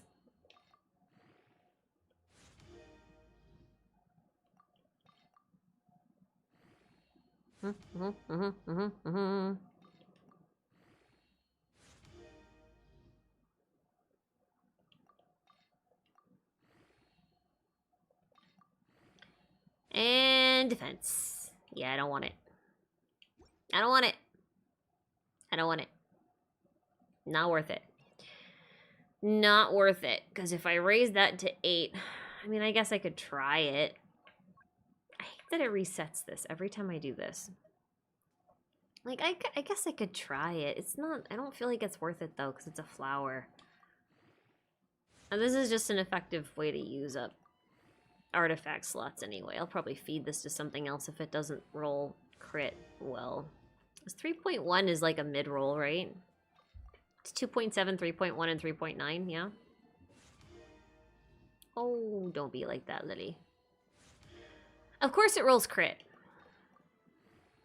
Of course it rolls crit. Why would it roll anything else? I roll until it doesn't roll anything good anymore.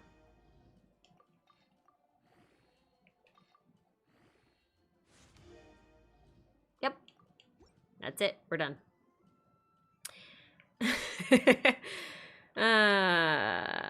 Shame. I don't want it. Okay. One thing I will do.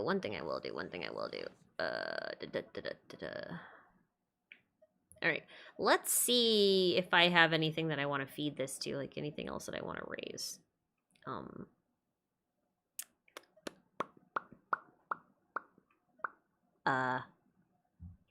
Having another pyro damage sounds useful.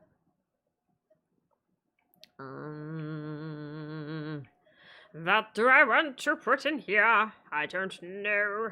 I have like a full Petra set. I don't really need these. Don't need these, don't need these, don't need. Don't need that one or that one. I had another Heart of Depth I thought I wanted to do. No, I don't want to do that one.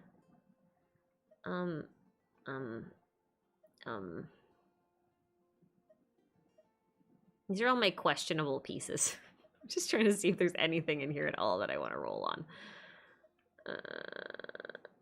Like the questionable pieces that I don't really want to get rid of, but I also kind of don't want to roll either.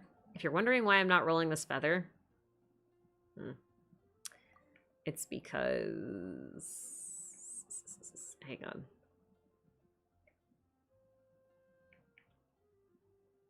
It's because I have these two. I don't really want to roll it.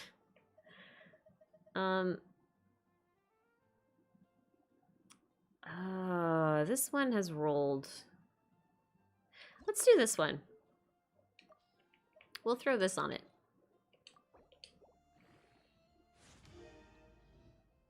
Useless. All right, I'm getting rid of it. Well, maybe not.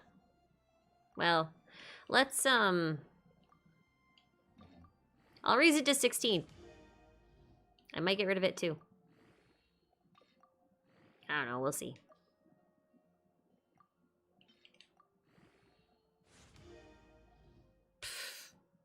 Lovely.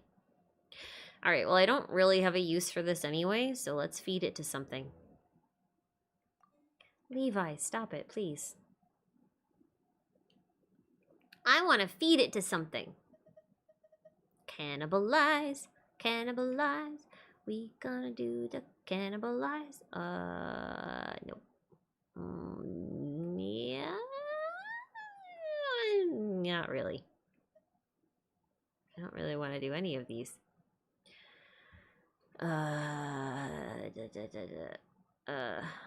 That's right. This was the one I was messing with. Let's do this one. We'll feed it to this one. Ready? Ready? Ready? Ready? Boo! Yeah. Oh. I'll keep that.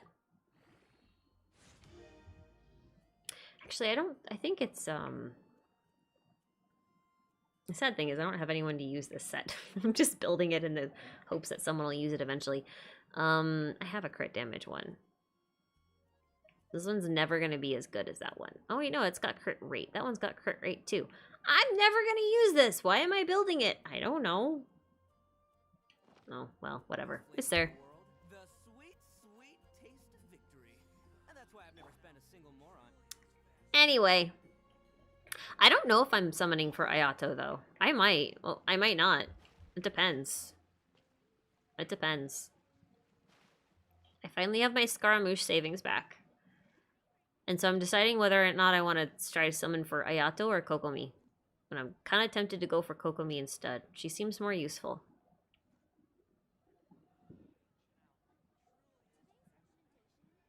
Anyway.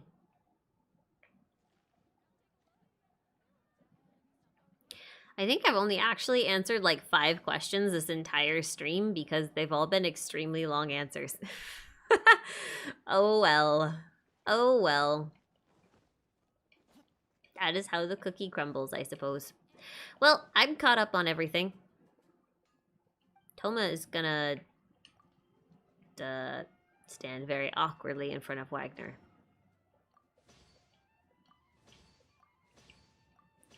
I want things, give me ores. Yes, yes, yes. Yum, yum, yum, yum, yum, yum, yum, yum, yum, yum, yum, yum, yum. Yay! Yeah.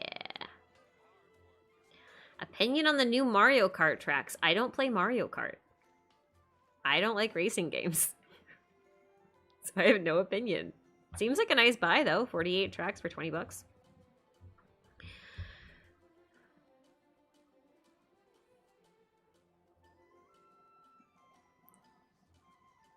Umanak, you said you needed to ask a question, but there's no question in this post that you keep copying and pasting. I don't... what am I supposed to answer? There's nothing to answer there.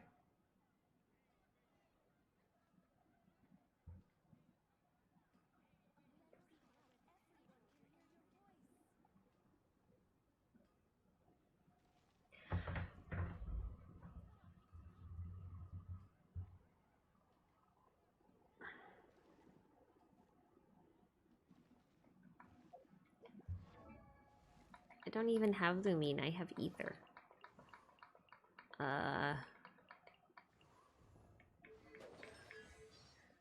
I mean this one. That's not it.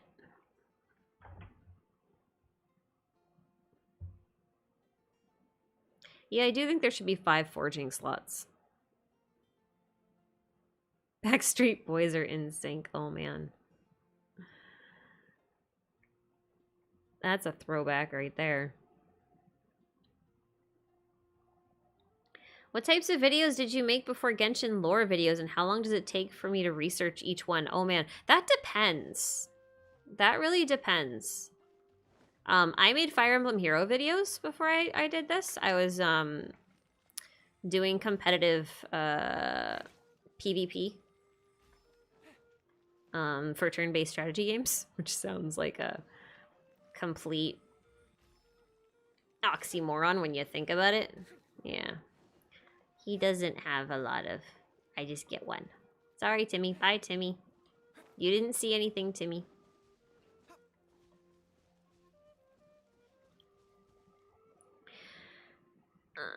Where was the Orobashi humanoid statue? Oh, I can show you that.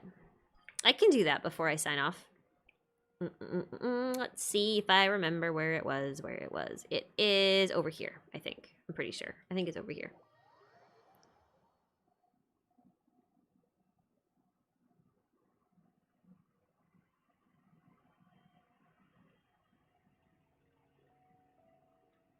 IDK, I didn't expect you to be this in-depth into the fighting mechanics of Genshin 2. Yeah, I mean, I 36-star Abyss and stuff. I don't do it consistently. Not because I can't, but because sometimes I just don't have time or energy to, like, actually want to go through and min-max my time for 50 primos. If I do a single run through and I get 33 stars, then I'm perfectly happy with that most of the time. Just because it's not worth the aggravation most of the time. Alright, here you go. This is the Orobashi statue. I will jump down a little bit more. Hang on.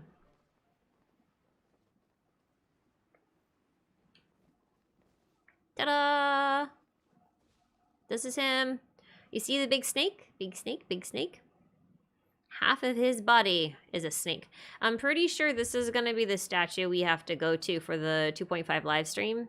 When they were talking about, like, giving light sigils or something. We're going to have to go to something like this, because I think this is the only statue that shows a dude holding a coral branch.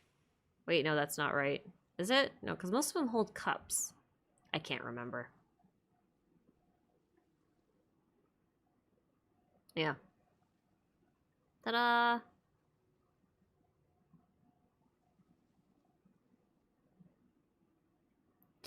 Oh, yeah, I don't know if it's, I don't know what it is. I don't know if this is, like, supposed to be a Brax, or if it's supposed to be, and Orobashi, like Orobashi was supposed to be surrounding a Brax, or if this is supposed to be Orobashi's human form. I'm leaning towards Orobashi's human form because I'm pretty sure that that coral branch right there isn't really on any other statue.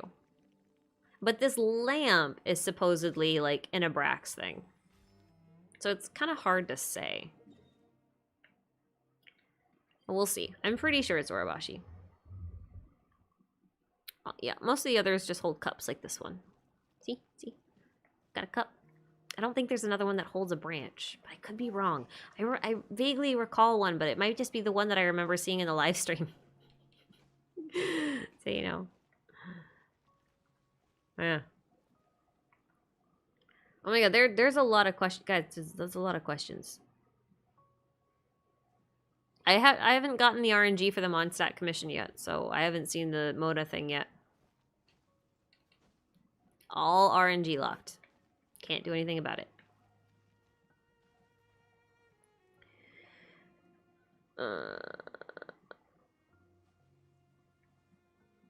Opinion on the stones in the leeway weapon domain. They look like the fruits in the event. Yep, I had a whole video on that. A whole video on those fruits. And those were part of it. Yep. Near the quest area. I have no idea. I don't remember. I don't remember. There's a lot to remember, and sometimes I think my brain has limited storage capacity. Sometimes it does, sometimes it doesn't. Sometimes it feels like it's infinite, and sometimes I'm just like, can't fit like 2 things in there.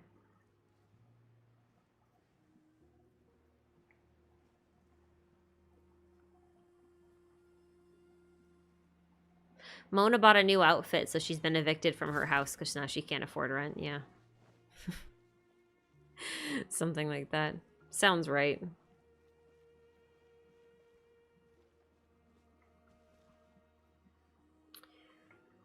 Yeah.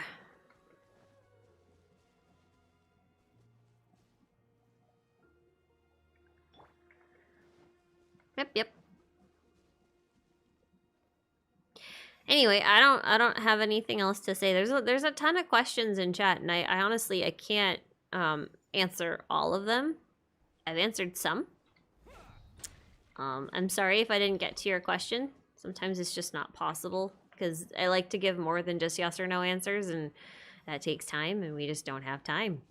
You know, we just don't have any time.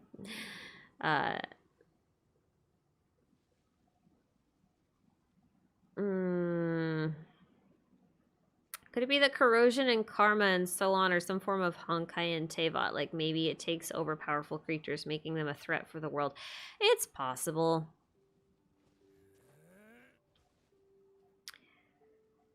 Shahad, a review of Sumeru speculations and storyline. I'm not sure what the question is there. I've made a video on my speculations for Sumeru and they have not changed. Or at least my thoughts haven't changed. I'm still pretty sure that what I posted in there holds up. So I don't know what the question is.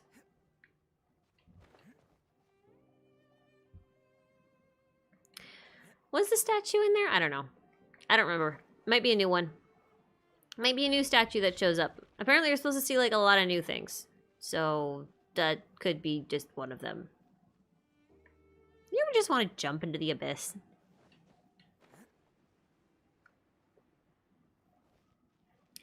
I do have a Sumeru vid, yeah. We do know that if Kamisato Ayato is older than Toma. We do know that. I just don't remember the answer. I know it's mentioned, though. In fact, it might be mentioned in Toma's lines. We could just look. We could just look.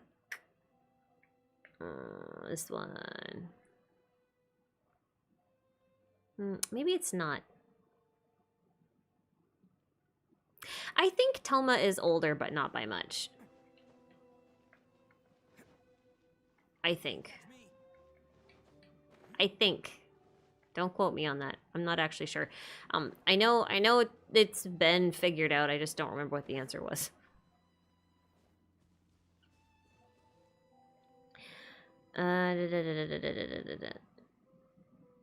Do you think you read too much into Genshin? Do you think the developers really intended for all of this to be read into? Yes and no and no and yes. I mean, like, yeah, obviously I read into it a lot.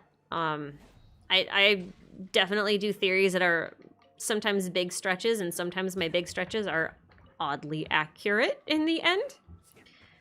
It could be a matter of me doing the wrong math but getting the right answer. That could be a thing. However, we've seen a lot of these developer interviews and these like mini documentaries where they show you how they've made things, right? And when they do those, you actually get to see the monitors of the developers. And something that's really, really cool is that we can see some of the Wikipedia pages that they've been on. In fact, in the Ashtaha video, one of the pages that was on one of their monitors, one of the wiki pages open was on Rostam, I think, who I think was an Armenian hero. And then Rostam is actually a character in Genshin. He was... wait, who was he? Was Rostam Signora's boyfriend? I think he was. Don't quote me on that one either. I'm pretty bad with names. I think that's who that was.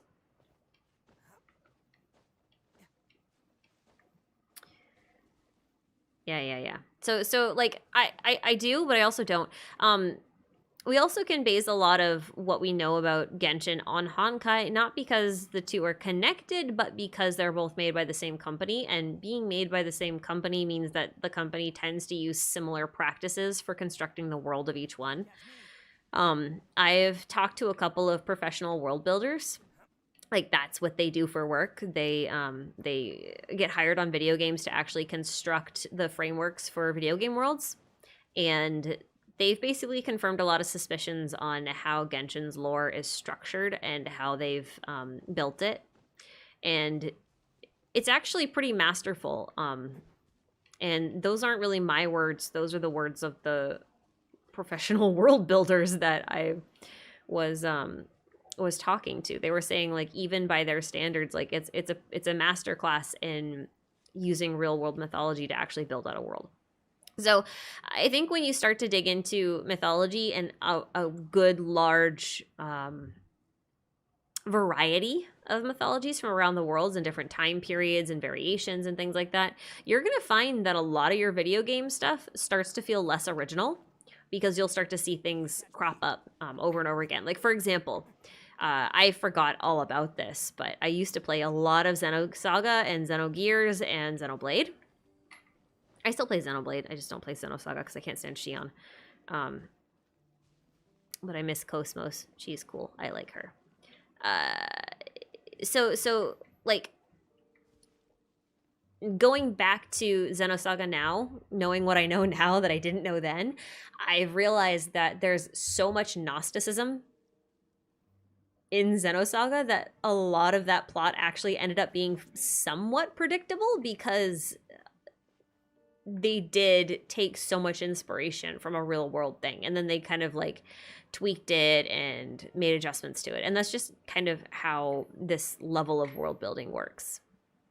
So in Genshin's case, I think there are some times when I read way too much into things, and there are times when I think I'm not reading enough into things. Is like really long answer for a really simple question. But yeah, I mean, like, I'm your resident conspiracy theorist. Just assume that I'm gonna make it more complicated than it needs to be. If I can. You know. Nettie, you don't need to go out. Hearing that I play the Xeno games is somehow super unsurprising. Yeah, listen. Xenosaga, 100%. Shin Megami Tensei, 100%. I play Zelda games, 100%. Mega Man Battle Network, Golden Sun. I've played a lot of Star Ocean games, though I'm not as into those as probably some of the other series, but yeah. The thing is, though, even if I am reading too much into things, I think one thing that I bring that probably not a lot of other, we call them lorists or theorists, will bring, or even other content creators, is that I'm going to make you learn something, whether you like it or not. So, like, going through Genshin lore and even just finding, like, a really random thing, like Viships, right? Finding out that Bishop is actually Armenian for dragon is a really cool thing to know.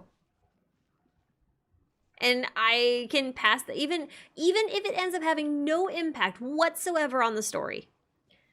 Being able to look you guys in the eye and be like, hey, you learned something about the real world and history and mythology and religion and philosophy and this culture that you've probably never heard of before. I think that's really cool.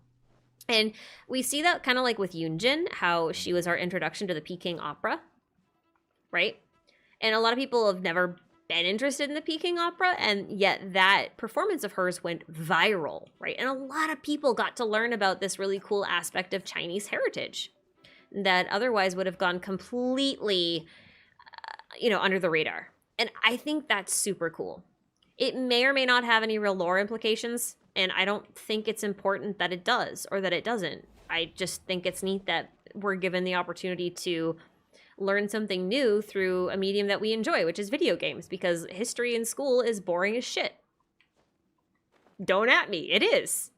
I have failed most of my history classes, or at least come very close. I was the kid who could pass math and science courses with like 98% in everything without any effort. But like if you put history books in front of me, I would just die. I'd get like 60s and 50s. And I can't remember names and dates. I'm horrible. Yes! Suikoden! That one too. Played a lot of that. Go outside. Stop whining at me. Please. Go run. Go play. Go pee.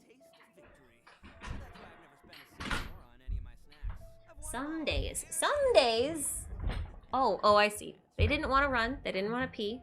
They didn't want to play. They just wanted their bones, and their bones are outside.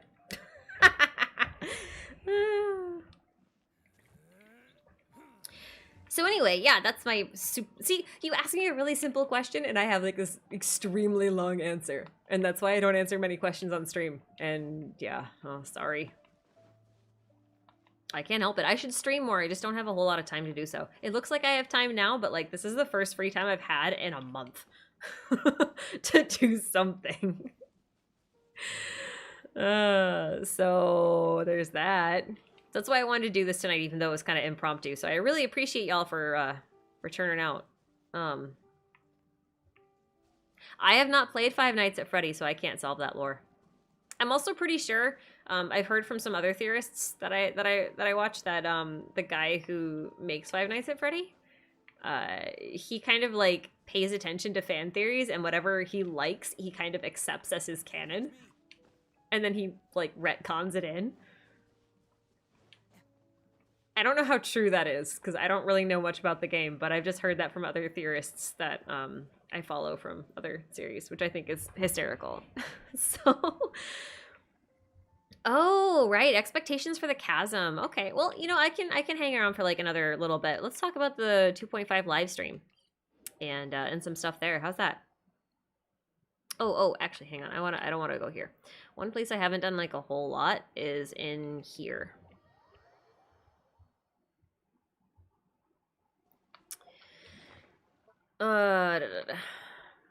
I can't have other people do the work for me. That's the thing. Like, I am the only developer at my company.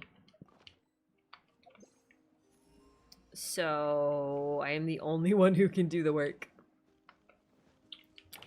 Anyway. What were we asking? Oh, we're gonna talk about 2.5 live stream. Let's do that. Yeah. I'm distracted now.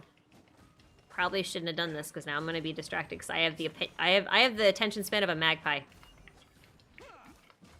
or a gnat. Oh, okay.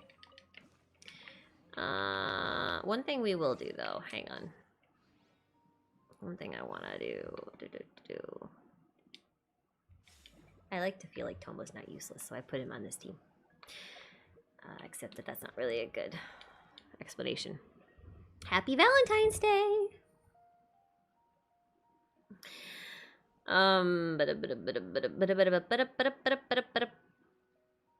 Right. We had questions. Chasm expectations. Okay. First off, Abyss Order. Abyss Order has to show up. Abyss Order has to do something. Like, in the main plot. They have to do something soon. We haven't seen them in the main plot of Genshin since friggin' Mondstadt. Do you realize that? You realize the Abyss Order has been basically silent apart from Enkonomiya since Mondstadt? We've only been dealing with the Fatui. It's ridiculous.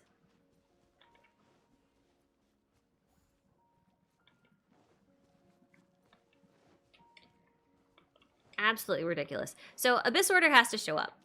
I'm gonna say cameo from Kaya and or cameo from Albedo, one of the two, for obviously reasons. But I also think we'll probably have Zhongli show up again because I think he's gonna talk to us about ore. I think that might be a thing. The Ruined Serpent is something interesting to me. And I'm wondering if we might get more Adepti. More Adepti scenes in 2.5. Or, sorry, in 2.6. Because we might want to talk to Cloud Retainer about machines and stuff.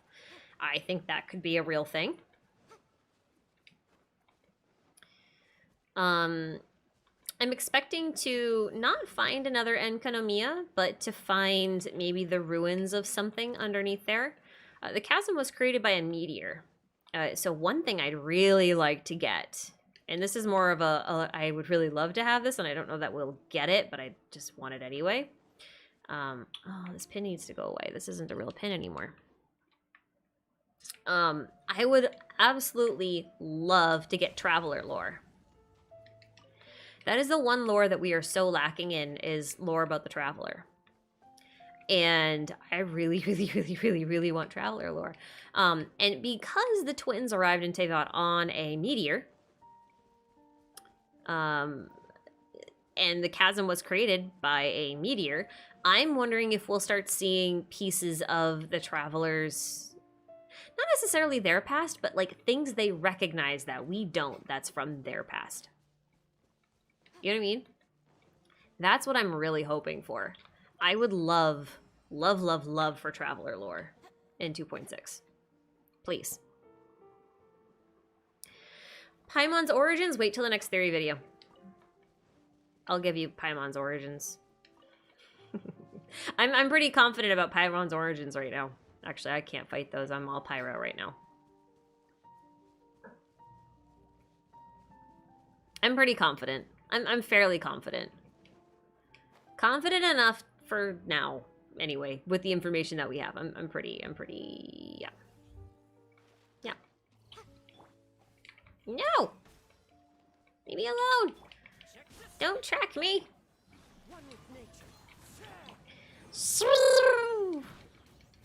Oh, that's pretty good.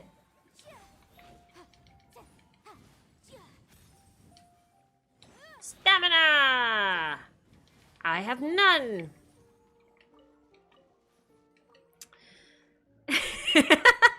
Sounds like a threat. Oh, pay up or I'll give you Paimon's origins. I don't want her origins, really. That sounds like a terrible way to live. Who is the canon character? There isn't one.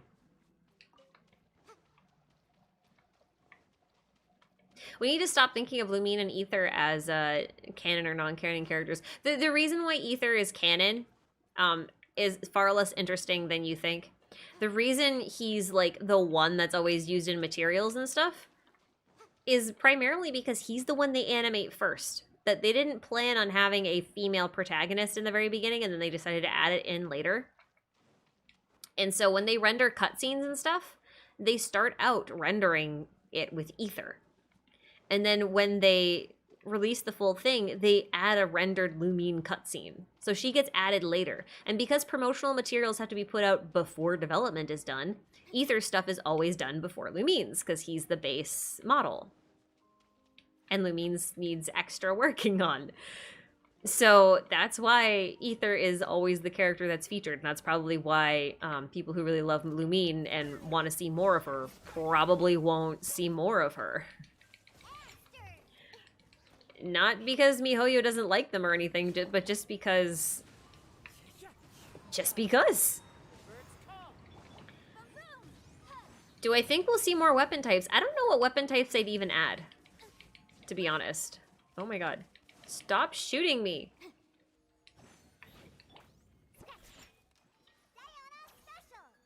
Mean. Hi. Seriously?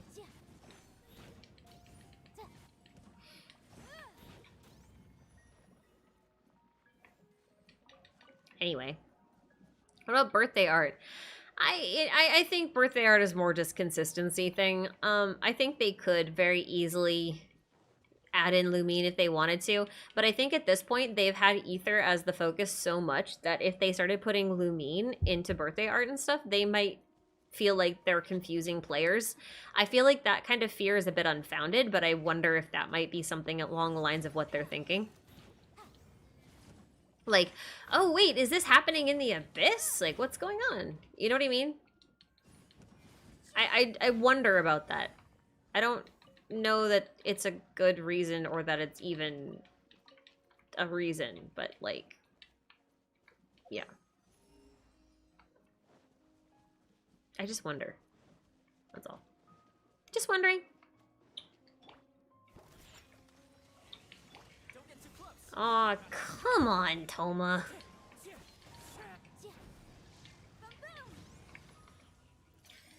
Gosh, shield is so useless. Why? Why are you so useless? No, please. Ugh. And the pyro application isn't even like really strong because they have to make it not that strong because he was made for friggin' Hu Tao. Sorry, I'm done. I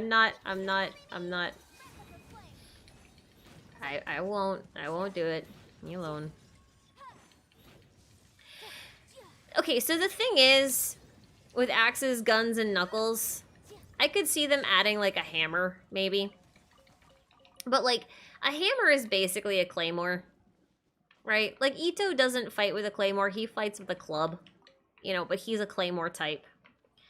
And then you get units like Child who are a bow, but it's like, they're not actually a bow. He stance changes, and he's actually like a dagger wielder. We don't even have daggers in this game. And what about punching things? Well, I mean, like, again, like, you can just stance shift. Basically, anything you want to be that's not already in the game can just be a catalyst. Because, like, you can just summon whatever you want, right? Like, Yanfei summons a giant stamp. She throws fireballs at people. Ningguang just hurls rocks at people and then, like, summons a giant changing screen. A is like, couldn't decide whether she was a polearm or a sword, so they made her both. You know? Like, I just feel like Catalyst is kind of like your catch-all. They just haven't done a whole lot with Catalyst because they're like pure element-based instead of physical. But I don't know, you could technically make a physical Catalyst. I don't know why you couldn't. You know?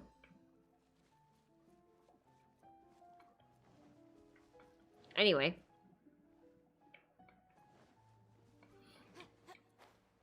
You could do a lot of really cool things with just the weapon types that we have. Like, even, okay, so say you wanted to have a dagger character, right? Like, make Child a proper dagger character. The better way to do that is just to make them a sword character and just have them duplicate the sword that they're wielding and make it small. So could run, like, double Mist Splitter, for example. Like, why not just do that? And then you could have character like, say, Baizu, right? Everyone thinks Baizu's going to be a catalyst. I think his other possible weapon type is Spear. Not because I think he's going to wield it like Rosaria or anything, because she wields it like it's a friggin' mace. Which, by the way, would be another weapon type that you could fall under Claymore or Spear. But because it's just a long, tall weapon, right? And if he has a long, tall weapon, he could use it as a quote-unquote staff. And he could, you know, like, hold it over his head and cast pure elemental stuff. Like, there's no reason why he has to only do physical damage with the spear. Like, you could make a catalyst sword user. Like, they use a sword as a catalyst. And it's like, that's feasible. That's something you could technically do. I don't know. It's just food for thought, I guess. I'm just not sure what they would do with more weapon types. I don't know what it would really add, I guess is what I'm saying.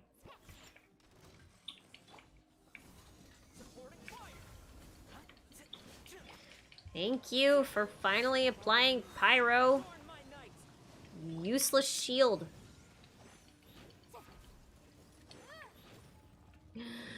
See, this is why I don't think Toma's good for Hu Tao.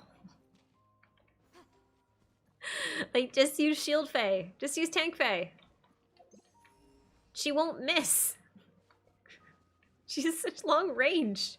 Oh, hey, there's a thing in here. I never saw this before. I have seen it before. It's marked on my map. Never mind. So, where am I? Oh, we're going up here. Have I not been up here? Or have I been up here? Good question.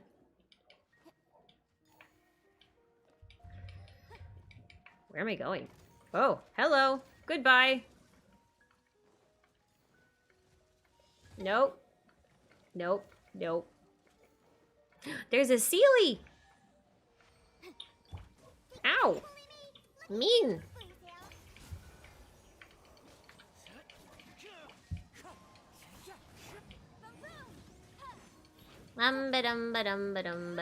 See, okay, so now you get your burst. Annoying.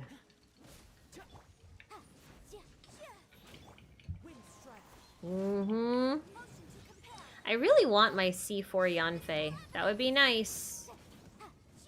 Otherwise, running Bolide Yanfei is kind of annoying.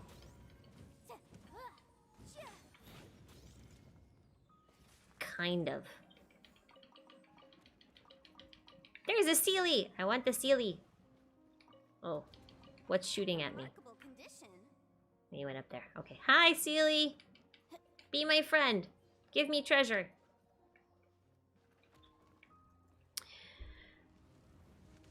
Yanfei is in this banner, but I am like at 45. And I don't want another Zhongli or a Ganyu. So I'm not summoning.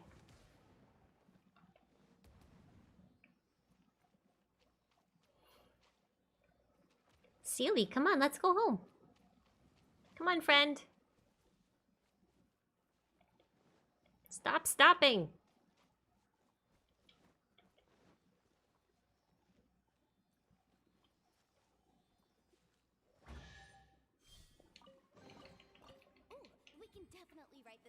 I don't know why people think the game needs to be reinvigorated. I'm not quite sure what the problem is, honestly. I don't think we have enough variation in characters, and I don't think we need a whole new weapon type to make things more complicated, because it's just more things that you gotta go through in the gacha.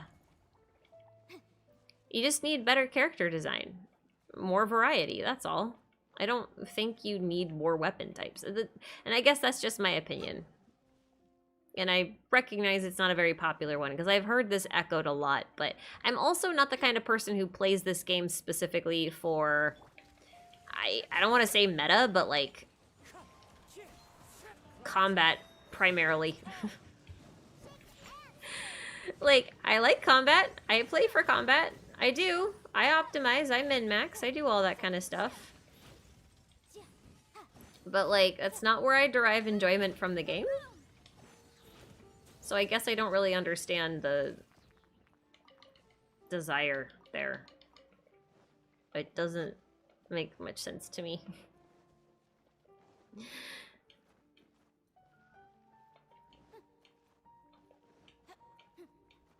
Do do do do do do.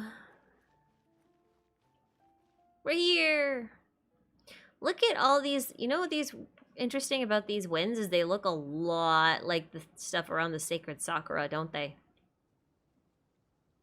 Don't they? Don't they? And they're frozen in time, basically. Genshin is lacking in replayable content that's fun. Granted.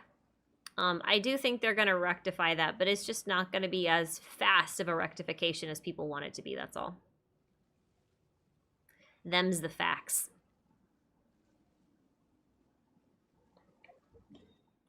It does look like that path, doesn't it?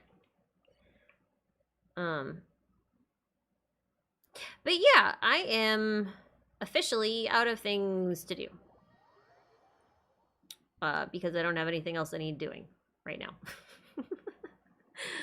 That's really all I wanted to do. And I've answered a lot of questions. Well, I haven't answered a lot of questions. I've answered some questions. Some of them. As many as my attention span would allow. And I got my... I'm not going to have a whole lot of time to play this week. Can you not target that, please?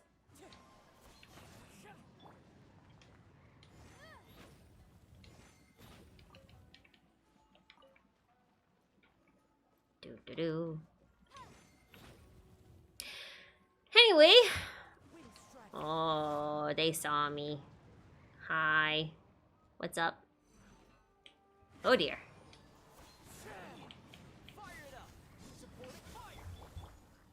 Come on.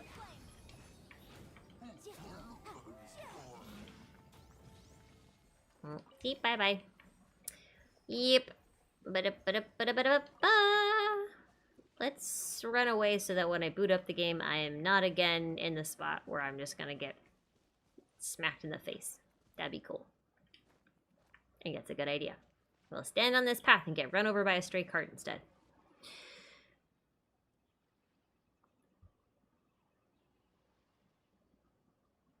How do you think we will hear Yae's phrase about wind from the Traveler, but in game? We haven't seen a cutscene with the MC underwater too. I don't think we're ever going to see that cutscene with the MC underwater. I really don't. We see the thing.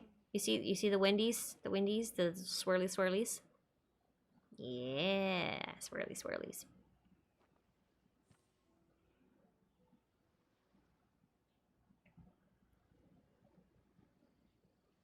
Yep. I think that was just done for effect. Although, I will say, I do think that the Archon quest got changed. The Inazuma 2.0 Archon quest got changed last minute. I do think that. And I think that that underwater scene was part of it at one point and then was removed because they had to rework things. I'm pretty sure. I'll remind you again. Yeah, it's a good question. Is the Dainichi Mikoshi under the Sakura? I don't know if it is, but that would be an interesting thing. That would be an interesting thing. It would explain why that whole island looks like it's sinking. Look. Doesn't it look like it's kind of sunken in the middle? Everything else is kind of going out.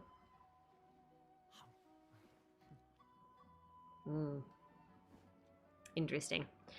It's possible. It is possible. Interesting.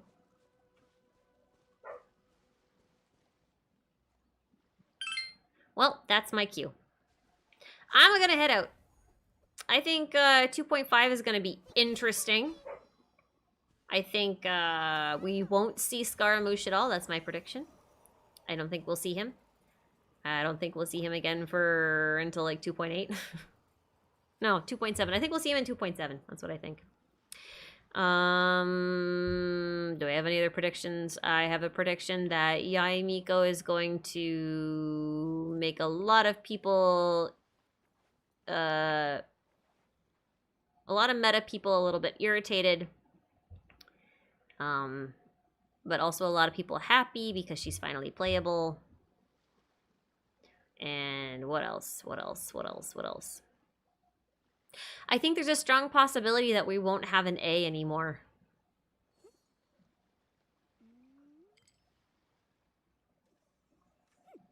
But, yeah, we'll see. We'll see.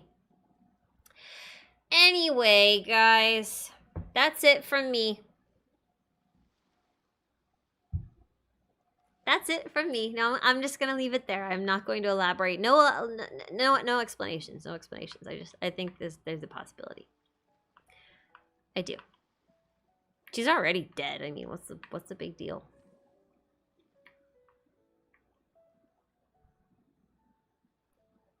Yeah.